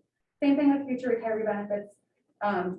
Really, you could use either category for these funds to be considered long-term strategy. This just splits them and does both. So this would be our recommendation on the additional use of our savings. Go ahead, Bill. So Fund 46 is for the turf field, right? Mhm. And we have what, $2 million in there currently? Oh, I don't have that number with me. I don't have it off the top of my head. So what you're saying and what I'm hearing is we have to spend that. We don't have to. We can reallocate or determine by both on how we want to spend that money. Yeah. Is what I'm hearing. Yeah. So We can, but, can I interrupt for a sec? We can do both. So just expanding the use of Fund 46 doesn't mean we don't do that anymore. We have been over the years in our recent 3, maybe 4 years, assigning additional dollars above and beyond that $325,000 that's needed per that turf field replacement plan. In order to do, with the thought that we could expand it and then save dollars down the road, instead of budgeting 1.2 million from our regular operating budget for capital improvement needs, using the Fund 46 dollars. So we could do both. It doesn't have to be a one or the other. So by having that money in that fund for the turf, what's the timeline on potentially using that money for turf? So we can start using, in fall of next year, we can start using those dollars. For turf or for whatever we decide to use? Well, that right for? now, the plan that's approved is for turf fields. But we're saying that we're gonna change that, potentially. Yep, we'll do a workshop on. So then what happens if we decide to use the money differently and then there's gonna be no, if we don't use it for the turf, potentially, that's what we're You saying? decide that. So you can say, nope, we're gonna still do the turf plan, which we are up to date with the turf plan and ahead. So the ahead dollars is what we're thinking about for general, broader CFO. Yeah. At the end of the day, the turf So still I has wanna to make be sure we replaced. have money that we save Yes. for turf that we use for turf. Yes, yes. And this is not undoing that by any means. This is above and beyond. And when are we gonna spend the money on the turf that we save the money for the turf? Like, that's what I got. Yep, so facilities right now is they're starting the process of what does the turf field replacement look like and cost. So they're starting that now with the anticipation of the timer things in late summer, early fall next year. So the plans for the project and the approval of the money have to be done at that point, or the project have to be started, or? There is When no that time time, we limit could comes wait 50 years if we wanted to. We just can't do it sooner. So, yeah, I think they're evaluating the turf fields and trying to figure out, there was a piece of machinery we didn't get last time, we found set the life of it, I think that was part of it. And so, I remember Steve talking about that as far as what would the plan be moving forward on the turf field. But if you remember, the reason we created Fund 46 initially, it wasn't really for the turf fields. We just needed something to say it was gonna be for at the time when we decided to pick turf fields. I mean, that was a big expense we'd have to come to at some point. The main reason is Fund 46 doesn't count against us for our aid. So the state doesn't count any money in Fund 46 as a revenue. It's like a savings account and it doesn't count it against us. And that was the biggest thing. Because money in Fund 10, or in any other fund essentially, is counted essentially against us in that revenue formula that they put together. So we'll get less state aid. It's like we got screwed over with the OPUB thing. Yeah. You know, our rate went way up That because of 1099 that. years, Yeah. we got that additional revenue. We had all the money from the sale of Roosevelt, and then we had the OPUB supplement, and that made the state say, oh, you got lots of revenue, you don't need as much aid, and that jacked up everyone's property taxes. So that's why we went to Fund 46 and we found out about it so that we could still put money away without having to have reduced in our state aid. It's a really nice, it's like the nicest opportunity that school districts have to save without impacting their aid. Right. And we could use part of it for a building, for a new admin building, or renovations to another building, so we could have it as such. That's another thing that we could potentially use this money for. But yes, the turf fields are going to get replaced at some point. And so I think the evaluation of when and how much is what's going to start now. So I don't know, but we can't spend it that I way. just have a little bit of an issue saying, hey, we're saving this money for turf, and then we change it, and we don't do turf, and then we use it. Because I believe when we were $14 million in the hole, that's the kind of shenanigans that wordplay that might have, like, not saying that we're doing that, but the perception to me seems to be, you know, look over here, we're gonna do this. So I don't like that, but I understand it, and we say turf though, we better get the turf. So again, that's an expense the district will have eventually. Right. But the thing is that just because the timer dings next fall, doesn't mean that we're spending the money to replace the turf because it's done. It's when it's needed, number one, and number two, you know, the whole evaluation process, we probably have to go out to bid for that, all of that sort of stuff. So it should be a time consuming process to get that done. Well, It'll get, yeah, I'm sorry, Caitlin, you can get an update from Steve for your board update this time as well, just so that we know kind of where he's at with. Well, and I don't know if this helps or not, but Steve told me today he's gonna do a facilities Yep, I was update just end of gonna- yeah, I was November. just We gonna didn't say that. November 22nd, we have a facilities workshop. I didn't add it to the topics calendar Okay. yet. He just told me today. Yeah, we were plotting out our next few months, and we have a facilities workshop, so I just made a note to talk through the turf field plan and where we're at with that as part of that November workshop. So Yep. I have to go back to investment in math resources. Yeah. Obviously, we all have our pet projects here. I have ideas. So just to be clear, and just Yeah. because it's such a big decision. So we are working on the deeper learning competencies Yep. through project-based learning, correct? Yeah. I mean, we want that. Well, to project-based work. learning is one format to get there, but that is the format that many of the teachers And, are the and most comfortable with. And so, of our 18 schools, about how many of the project-based learning competencies and are using it in not just pockets, but as schools?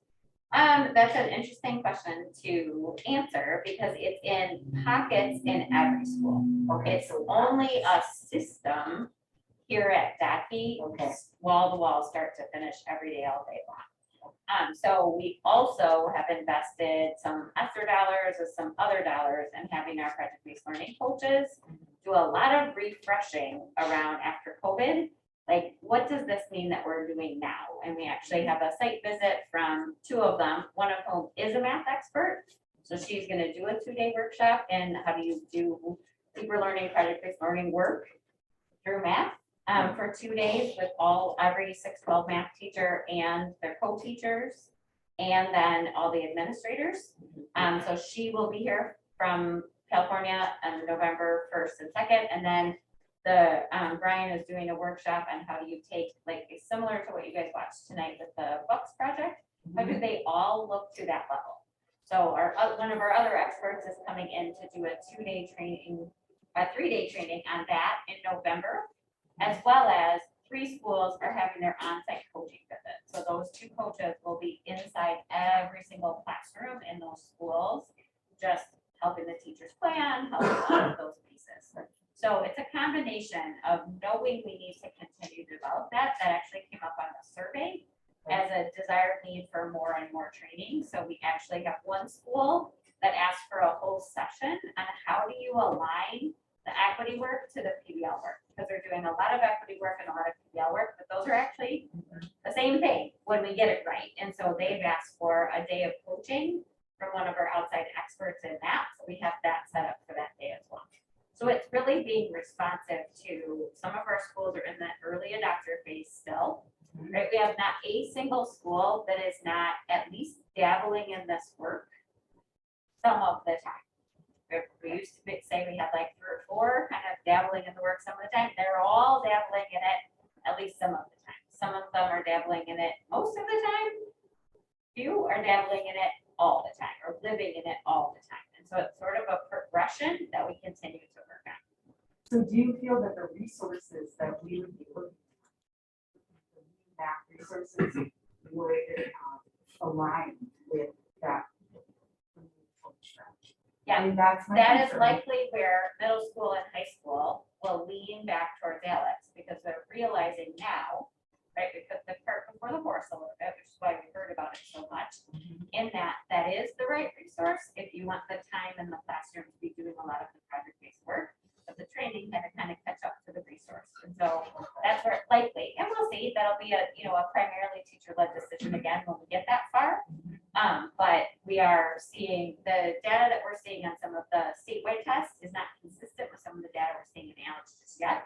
We're seeing far more promise in some of what we're seeing in the number of our kids taking courses. We have quite a few kids at the middle school level now taking math courses in high school. We had to add staff to the high schools this year because more kids are taking that 4th year of math and that 4th year of social studies as a course instead of choosing study halls and shortened days and all of those types of things. So we're seeing the snowball start to roll. We were making some really nice progress at a bunch of those things before shutdown, and now we're back at rebuilding in a lot of cases. And so that's been a learned experience. Part of that is the November 1st PD day will be one of those extremely busy days for all of us, but we have some teachers doing workshops just for other teachers, where a teacher says like, hey, even in the midst of all of this, here's what I'm doing in my classroom to build that sense of belonging and push the student empowerment through our equity through deeper learning. So it's kind of a combination of a lot of things. As the needs are sort of becoming more present, we're trying to be responsive. So I don't know that all of that is just dedicated towards math. I know that we have to make some investment in a few things right now that are going on so that our teachers can feel really prepared. And the micro-credentialing helps with that quite a bit as well, actually.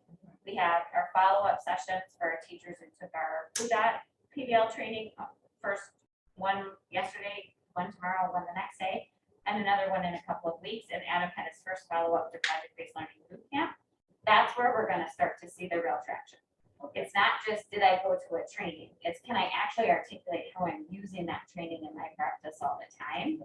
And so we're starting to see some nice traction for that. We had, at my last count, yesterday, about 110 people signed up for micro-credential classes for during the school year. And I know that number went up quite a bit today because I was getting many emails with lots of questions. So we actually extended the deadline to sign up till later this week because we had a lot of staff looking to sign up for those opportunities as well this year. We'll get back to the budget. This is a lot of curriculum talk. Sure, I think it was related to the math resource question. I think we went past that. Now I have questions about, so essentially what you're looking for is if we agree with these earmarks of resources or the extra money that we are looking at from savings, in our expected savings. Does anyone have any questions about these? They have other suggestions, are they okay with what we have in front of us? You know, rather put more money in Fund 46 and less into the party benefits. Do you have any thoughts on that? Or are we fine with this division? So the reason the numbers are what they are. Up here, Yeah, why a million? truly the reason the 1.26 is up there, just full transparency, so that we could have an even million and a million. Or just 2 million, like, so that number, so that the 2 million was even. I have done zero looking into what a math curriculum will cost. This is less than our PLA adoption. And more than our social studies and more than our science. So that's where we ballparked the million.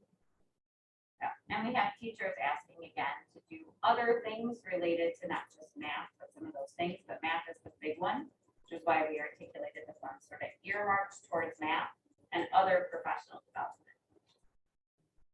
So there's no like reason besides making it even that the future retirees would have been in there. There's no Correct. reason for that. Are you saying that you would like to see less money go to that or more money go to that? I mean, I don't know. It would help to know what a future retiree benefit would require. Like what, how do I know in 5 years or 10 years that we need $250,000 or $6 million? Like, So that is a whole next project for us, is what a revamp of a retiree benefit system might cost. We know it will be a significant investment. In 2021, we set aside $4 million for that, and I can tell you it's going to be way more than $4 million. I don't have a number, but it's significantly more than $4 million because we end up running 2 retirement systems at the same time, and eventually, long term, that benefits us, that saves us money long run, but in the short term, it's a significant investment. So we could put all $3.26 million to retiree benefits. And that still wouldn't be enough. I guess what I'm saying is we're not gonna overinvest by putting $1 million in future retiree benefits. Is there a reason to put the $1 million in the reserve fund versus just putting $2 million in the Fund 46 and pull that out? To me, it's really the same thing, and the board at any time could, you can't, once money is in Fund 46, you can't undo it. So that transfer is permanent. You could undo reserved or restricted fund balance, so right, that's just a board action saying, we're gonna restrict $1 million, just like we did at the end of 2021. We restricted the $4 million, and you can always undo it and say, we have this fund balance set aside, and said we're going to use it for, you name it, a math resource, a new building, whatever it is. So it's more free if it's in the fund balance, and then in the 46, it's until our tracker things, it's in there, it stays there, you have to decide on projects to use it. Yes, once it's in Fund 46, it's in Fund 46. And the board has the discretion and the authority to, as we talked about, expand the use of Fund 46. Right now, it's just turf fields. But we could expand it to a greater need, and then 1 year when we want to invest $1.2 million from Fund 46 instead of our general operating budget. We could do that, or we could say we want to invest $1 million more in CIP this year than our 1.2. We want to invest $2.2 million. So I would say Fund 46 has more restrictions because you can't undo it, as opposed to the future retiree benefits. Although spending fund balance should always be looked at as a one-time thing. We shouldn't ever spend fund balance on operational needs, because that's how we end up in a hole. So fund balance should, to me, the most beautiful fund balance graph is one that slightly increases throughout the years, but does not go down unless you have an explanation why this is going to go down this year, and then we're going to work to build it back up. Or we built it up, and now we're going to spend that, and now it stays at this level. Fund 46 has to be capital projects, right? Yep. As the capital projects with an approved board plan. You can't just use it for. You can use it on retirement funds later. No. Yeah. Not considered a capital project. The 40s are capital funds. So our building sale and Fund 49. It'd be nice if there was such a thing. But there isn't one right now. Right. Okay. Other questions? So, are we okay with this elimination of funds? Yes. Okay, we'll move forward with this next week when we present the budget. And last but not least, an exciting slide for us is our final 21-22 mill rate is $7.55. This is a decrease from the previous year of $1.20, so from 2021 to 21-22. And the average of the previous 10 years, so I'm taking 10-11 through 2021, the average of those years was $9.90. This new mill rate is $2.35 below the most recent average of the decade. So that's huge. And I mean, I'll just list quickly the reasons. There's a ton of reasons why this happens, because the revenue limit worksheet and formula is, there's a lot of components to it, but all components contributed in the same way in order to reduce our mill rate. This isn't entirely controlled by us. It's not like, this doesn't represent us doing better financially necessarily. It means we did pay off all of our Fund 39, our debt outside of the revenue limit. But the factors that led to such a decrease was our total revenue limit decrease. So that's our total, like our giant pot decrease. So that's step one. Step two is our aid increase, which then reduced our tax levy, because those two things were like a seesaw. When one goes up, the other goes down. So not only did our revenue limit as a whole go down, but our aid went up. So that means our tax levy went down a little bit. Our tax levy decreased by 6.1% overall. And we take that total tax levy divided by the equalized property value in our whole district, and that number also went up. So our denominator increased. So all of the factors play together to come to a mill rate that was that much significantly lower than the previous year. Go ahead. ESSER dollars. ESSER 1 is gone. ESSER 2. ESSER 2 is mostly earmarked. We have our technology plan That's what that answer. ESER two, yep. Okay. And there are ESER social three. studies and science materials as well, as part of our adoption that will come out of ESER two. The majority of ESER three, all of ESER three is available, and there might be some portion of ESER two that is still available. Okay, well, we haven't started spending ESER three yet, because we haven't got final rules on it. Correct, yeah. And they want us to spend it in order, so spend ESER one first, then spend ESER two, if you can, spend ESER three. Does this budget include ESER $2? Or is this only? Yeah, this our- does have ESER $2.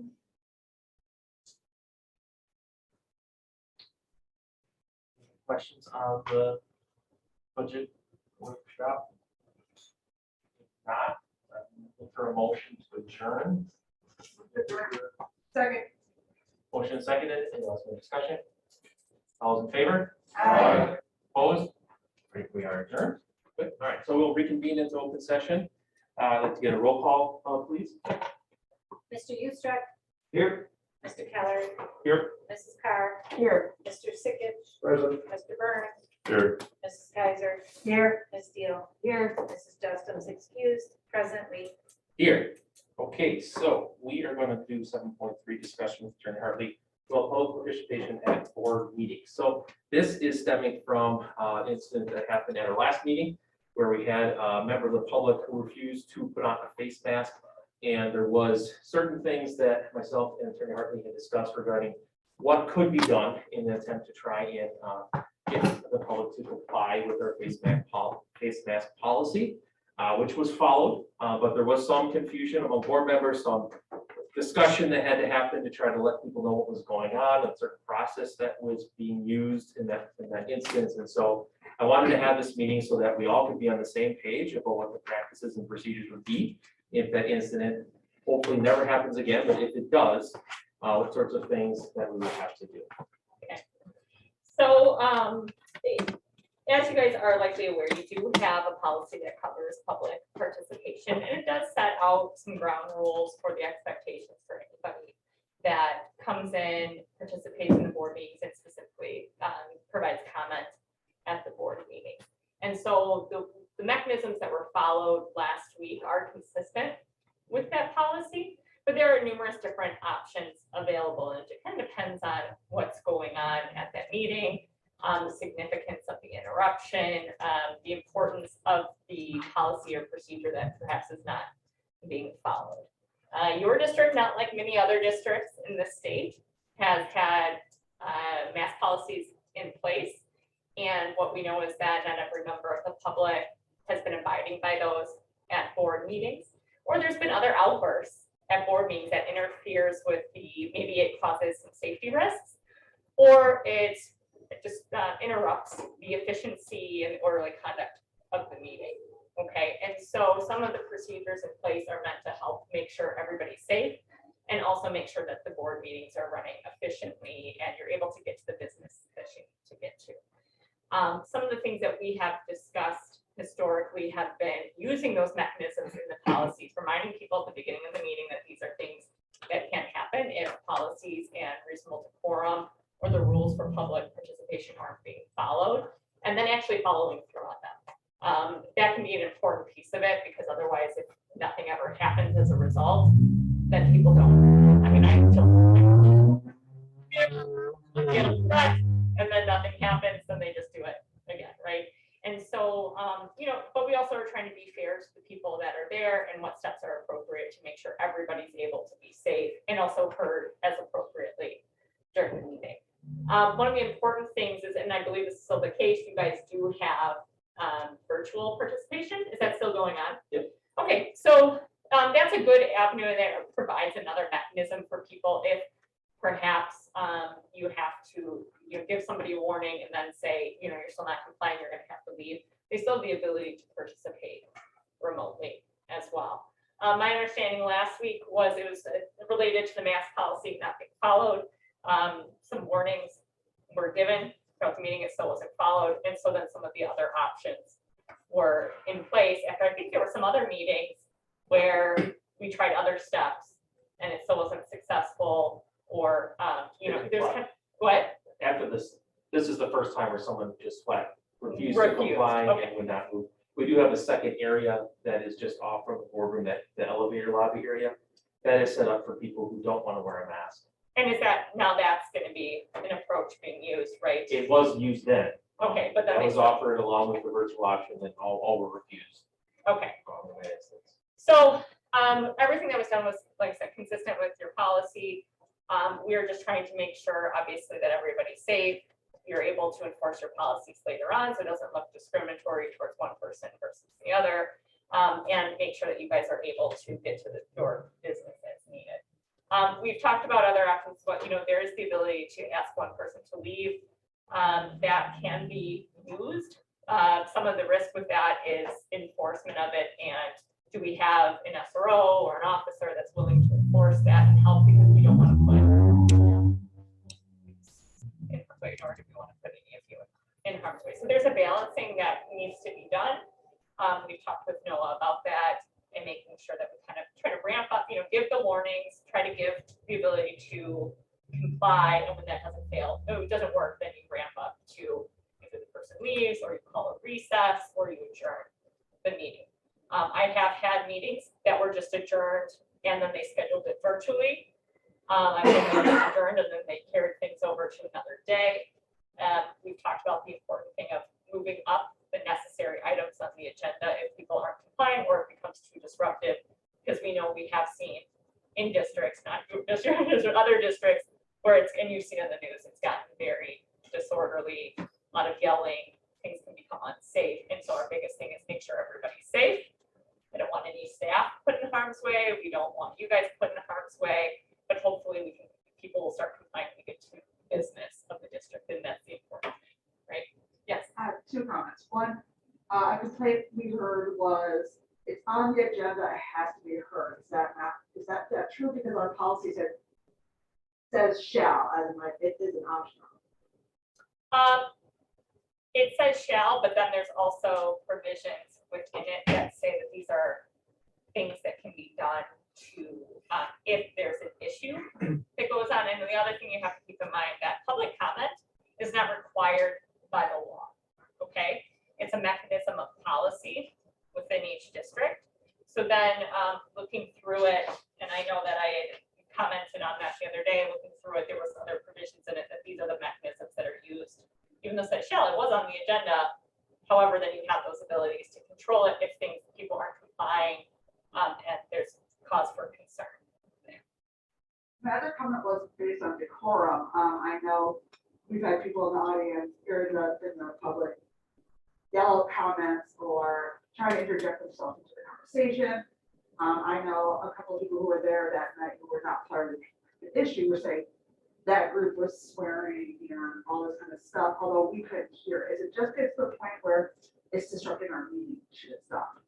Well, I mean, certainly it might be incumbent on some of those people to bring it to your attention, because it's not appropriate regardless. Certainly when it gets to the point of interfering with your orderly operation of your meeting, then you have more ability or more, incentive, I guess, so to speak, to take action on it. Sure. But generally, if it's disrupting or it's unsafe for others, that can still be something that's within your control during that meeting. I think I know the answer to this, just for clarity's sake. One of the arguments that I heard was that by refusing or by enforcing the mask policy the way we did, we were potentially discriminating against somebody who had a disability.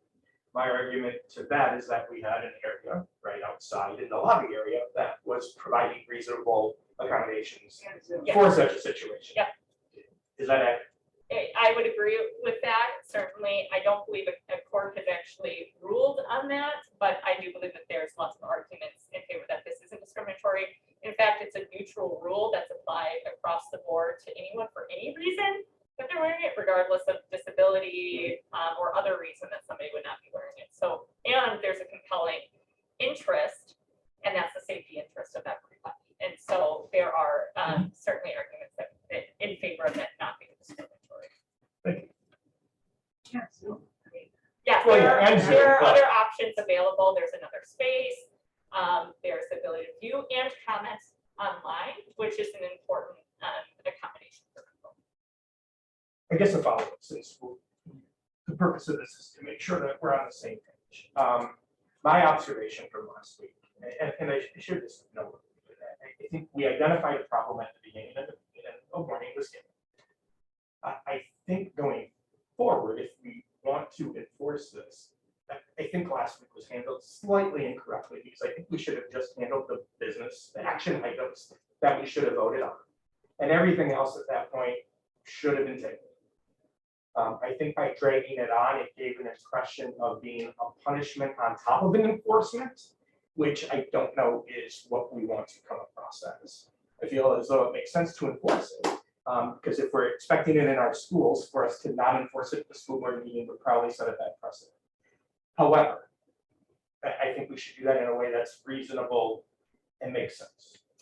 Yeah, and there's lots of different options, and some of it is, I'm not present during every meeting. I don't think you guys want to pay me to be present at every meeting. Pro bono. Oh my gosh, the number of meetings I've been at this year already, I can tell you, my family was coming. But the reality is you need to judge based on the meeting, the feeling in the room. Some, you can kind of tell who might cause more of a stir than others. And so you kind of have to read that and what may be effective. What we have discussed in the past is if you have certain items, schedule them earlier up in the agenda or be prepared to modify the order of things and then table the rest. So yes, we have discussed that, and that's a tool.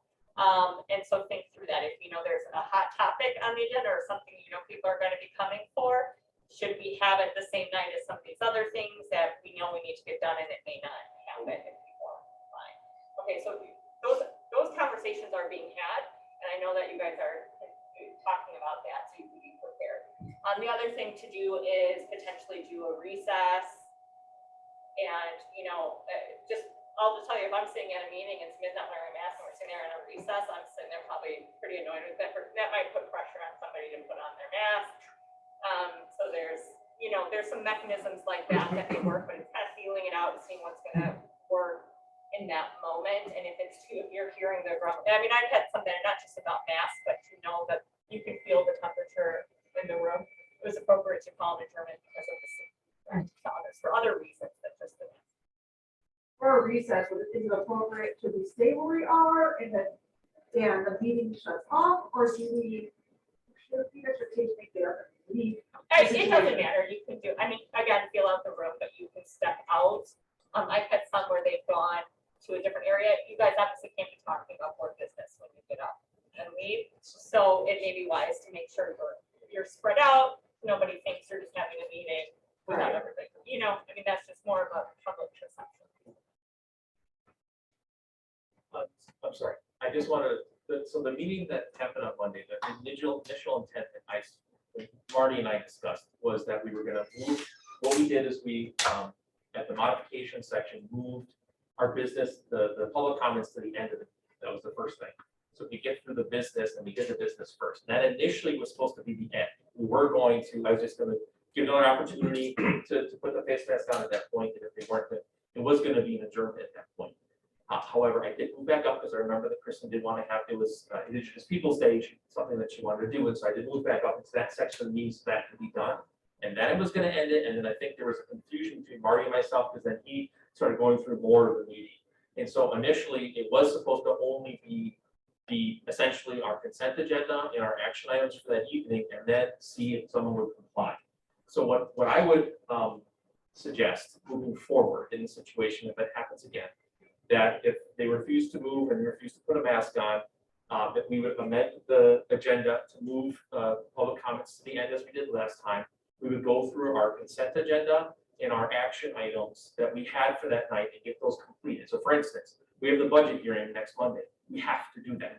We can't not do that. And so we make sure that that was completed and done. At that point, I would then ask again to see if they would go and put a mask on or move. If they wouldn't, then I would look for a recess. That's something you guys have to agree to.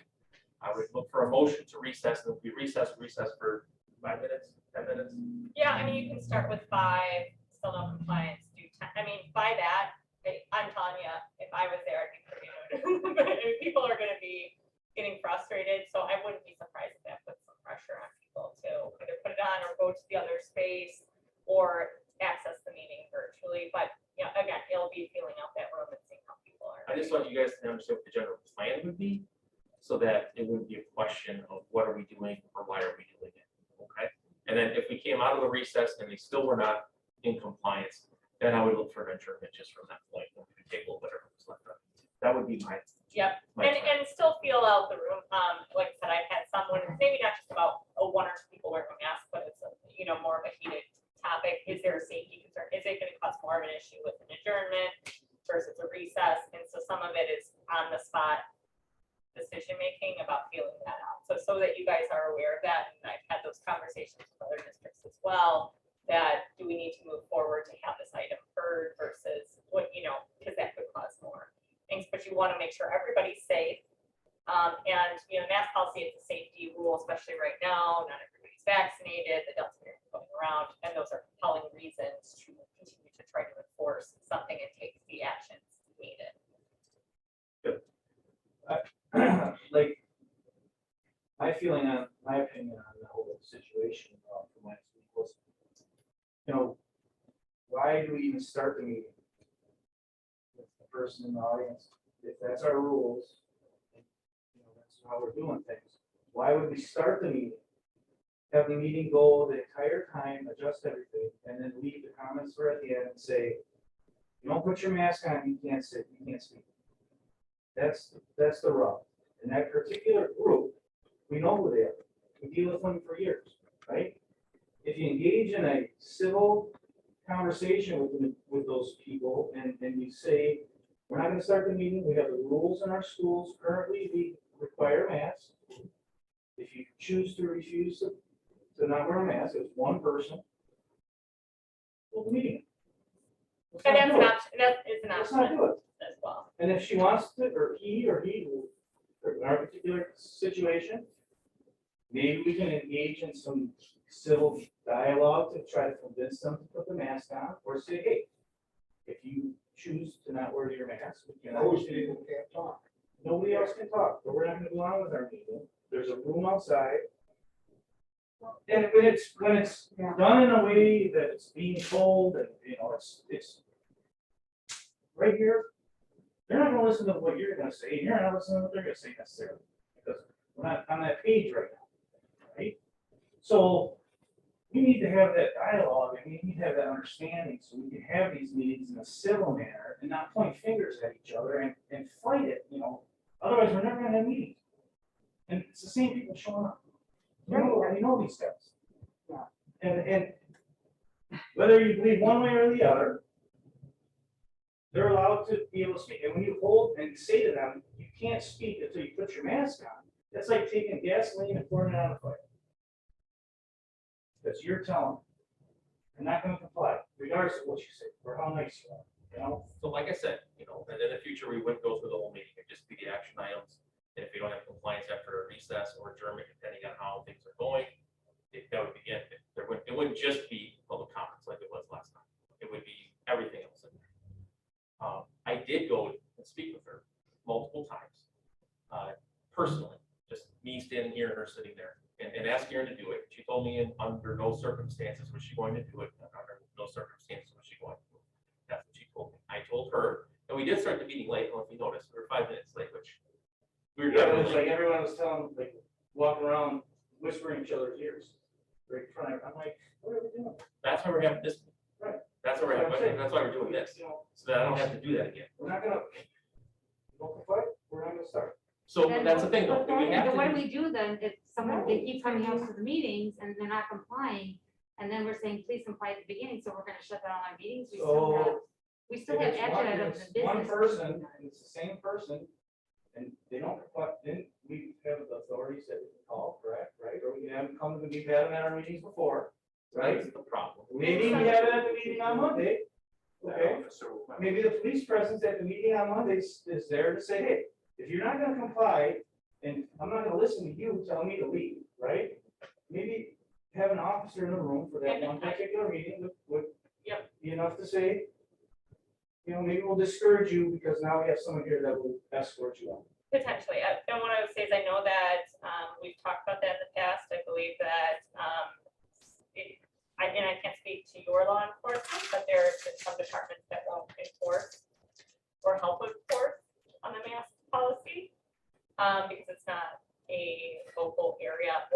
it's But would they enforce an unruly participant in the meeting? potentially. Trespassing, how's it not trespassing? Well, potentially, so there's certain, it depends on what they're willing to assist with and how it's stemming from them. Now, certainly somebody's throwing a lot, saying a lot of profanity, throwing a big fit, that's gonna be clearer than somebody who's just silently sitting there without a mask. And so there are some conversations that are being had to see what kind of support we can get on that. One of the things we have to be cautious of is we don't want to put our people, if we aren't going to have that support, put our people in potentially harm's way of trying to, escort somebody out. That can be more difficult, right? And I think you technically. I don't know. Yeah, you can see. This question is just specifically for this coming Monday. Because yes, we have to get that budget. Could we, in this case, like schedule a 6 o'clock budget meeting, adjourn that and say the regular school board will start immediately following? So if something would happen that we have to recess or you have to adjourn, we already got the budget taken care of. Well, and I don't know how your budget's been noticed, but usually those notices go out well in advance. There's certain statutory requirements. So you would have to follow whatever's done for the budget piece of it. Your regular school board meeting, you don't post those until the day 24 hours before. So that's different. So, I mean, we can talk about. Would that cause a problem? No. And we just have to notice our annual meeting, Which you already got. our budget hearing that we had. Oh, okay, so this is not. This that. is the final This budget. is just The final. All right, then ignore. So this is just regular. So yes, I think we could, Special board meeting. it'd be a special meeting just to approve the budget. And then we'd immediately start a regular board meeting that wouldn't have that action item in it. We could have other action items in it, whatever was in it. There could be other action items. So that would be the rub. Are those action items things we need to get done that day? If we don't, how much does that cause a heartache for other people?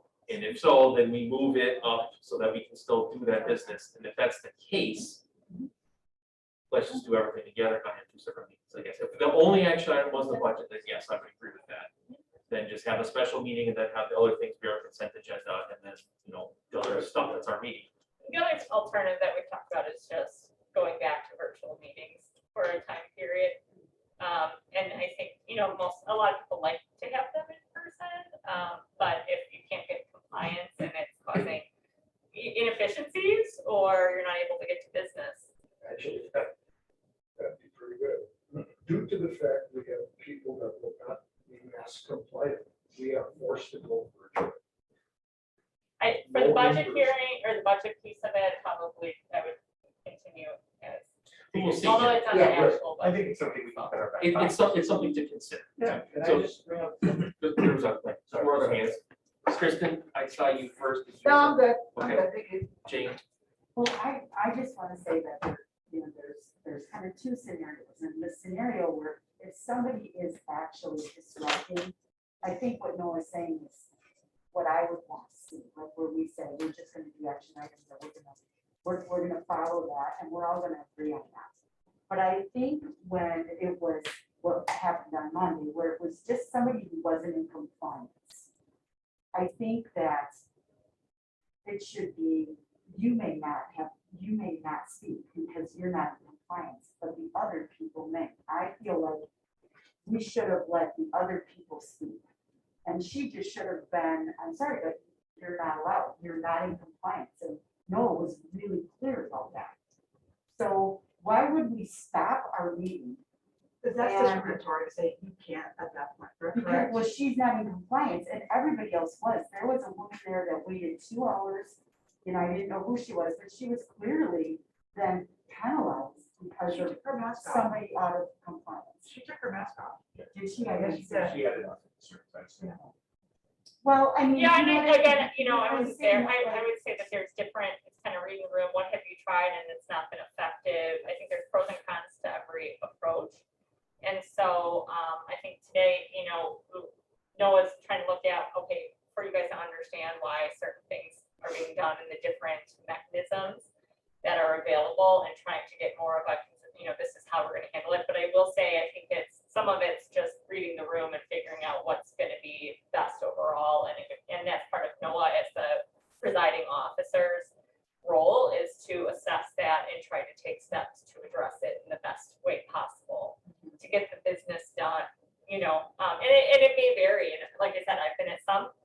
they just didn't start the meeting for a while, and then they called it to order, did 2 items that needed to be done, and then stopped it because there was a bunch of people that weren't wearing their masks. For me, the biggest thing is that if you let one person go and you just ignore them and say, okay, well, we'll let that one person go.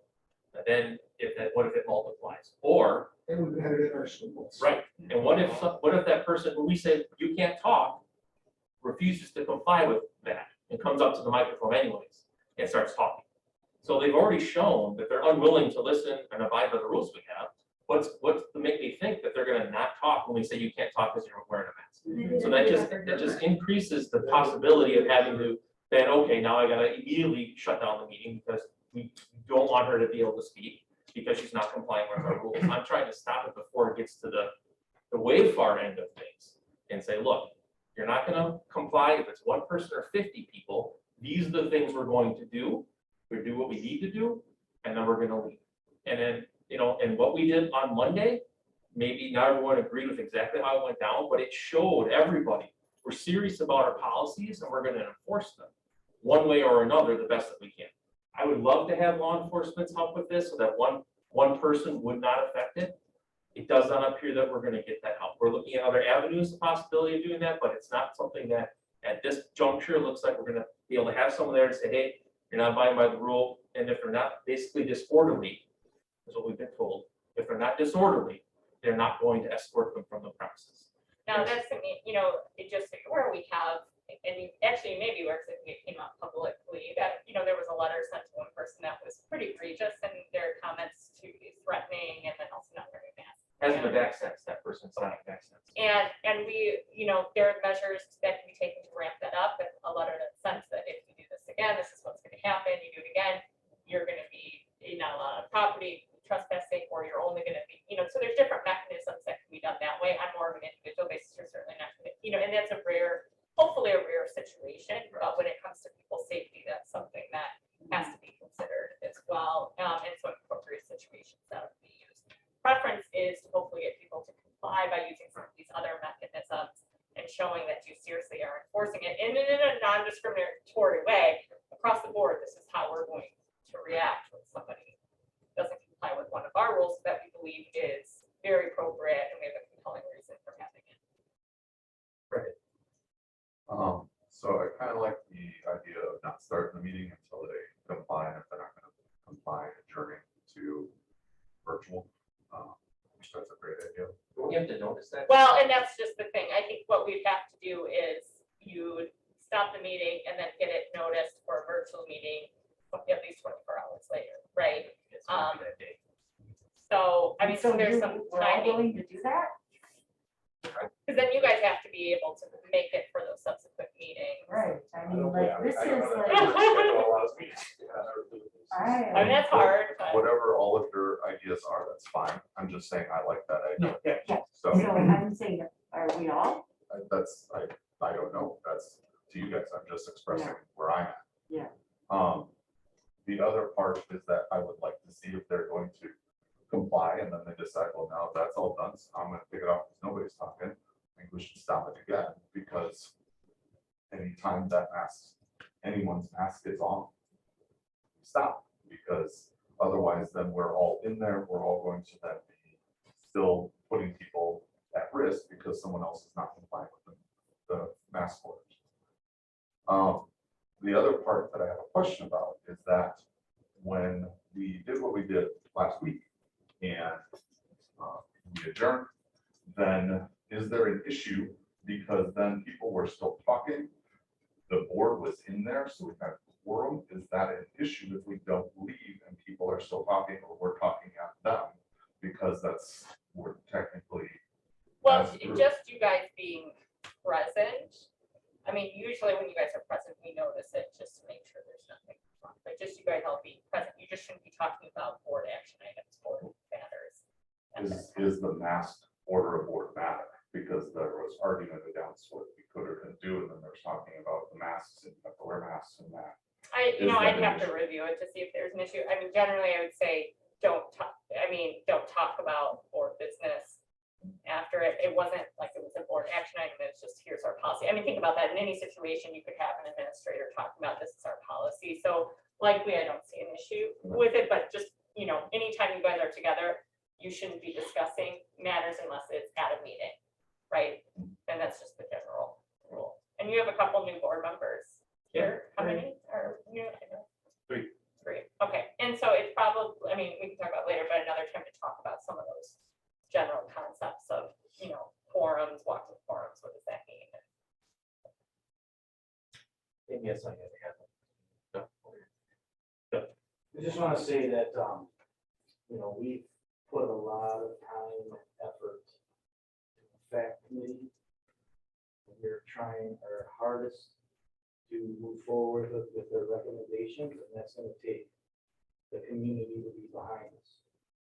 So we need to be mindful on how our message is given and how it's portrayed and perceived by our stakeholders on both sides, whether you're for masks or against masks.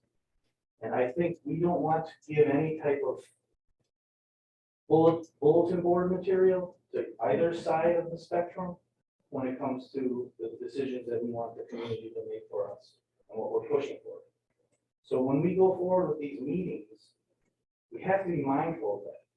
And we have to figure out a way to have that dialogue with all our stakeholders in a positive way and not a negative, inflammatory way, regardless of what they believe and whether, you know what I mean? So I don't know exactly what I'm saying is, but we have our eye in the big picture here, right? We're at the 10-yard line and we're trying to cross the goal line here. And things like the meeting on Monday could sway it one way or the other by the slimmest margin.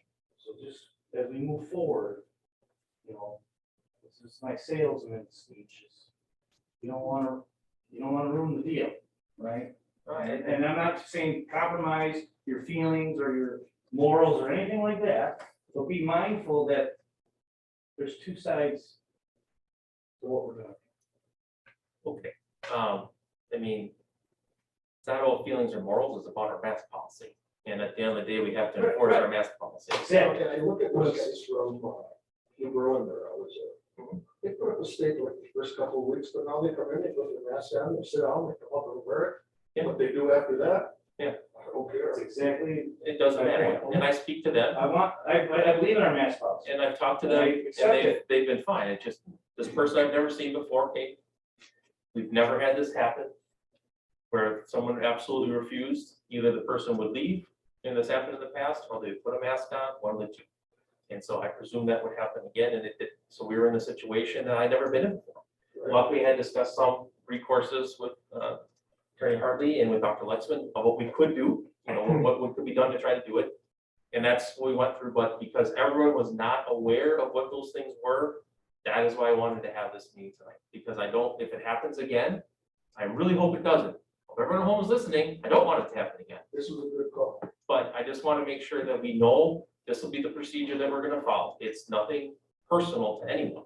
It's just like we have to go through our certain things to make sure that we can, because the reason we have a meeting is not for public comments. We have a meeting because we have business that we need to get done.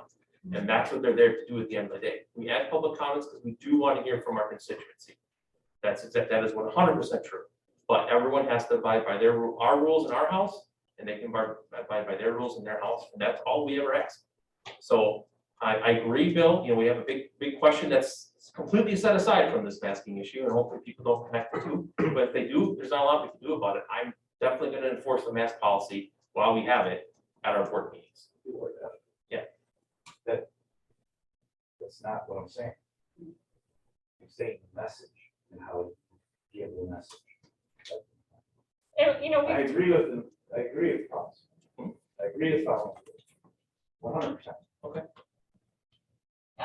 One of the things that we had talked about quite a few months ago now is kind of starting the meeting with some comments of this, you know, we've had some issues, want to remind you, these are the things we're going to do, and maybe it's appropriate.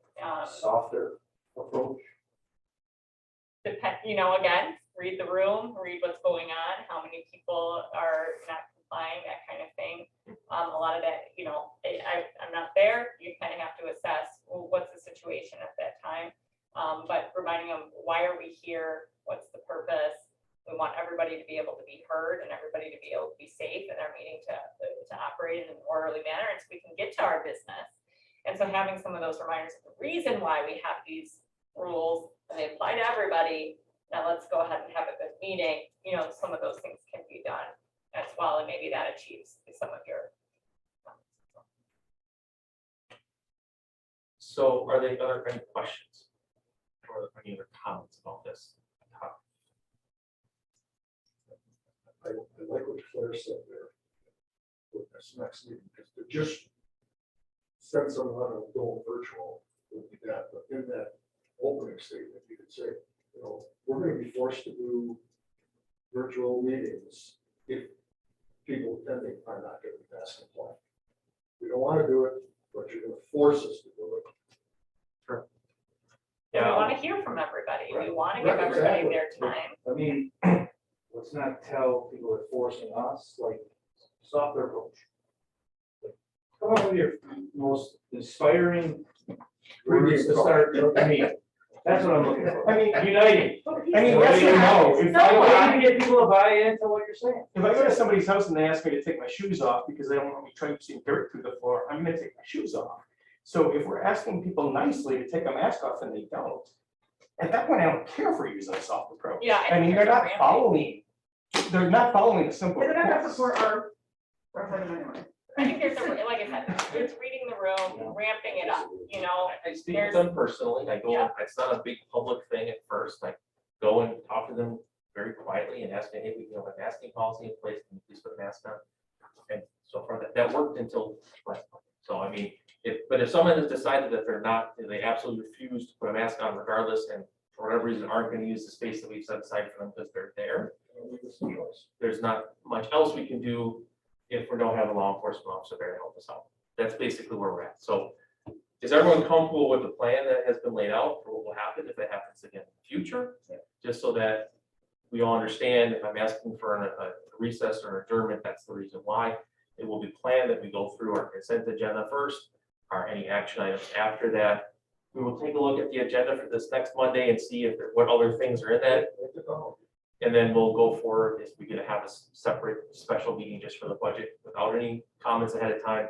So we can pass that and then move forward with our regular meeting after that if need be. Everybody remember your mask. Yeah, please wear it. Make sure it's covering your nose the whole time. There's gonna be complaints about that. Okay, so any other questions or comments? All right, I appreciate you all listening about this tonight. I just wanted to make sure that they're all on the same page. If there's no other questions or comments, I'd look for a motion to adjourn. Second. Motion and second. Any last minute discussion? All those in favor? Aye. Opposed? We are adjourned.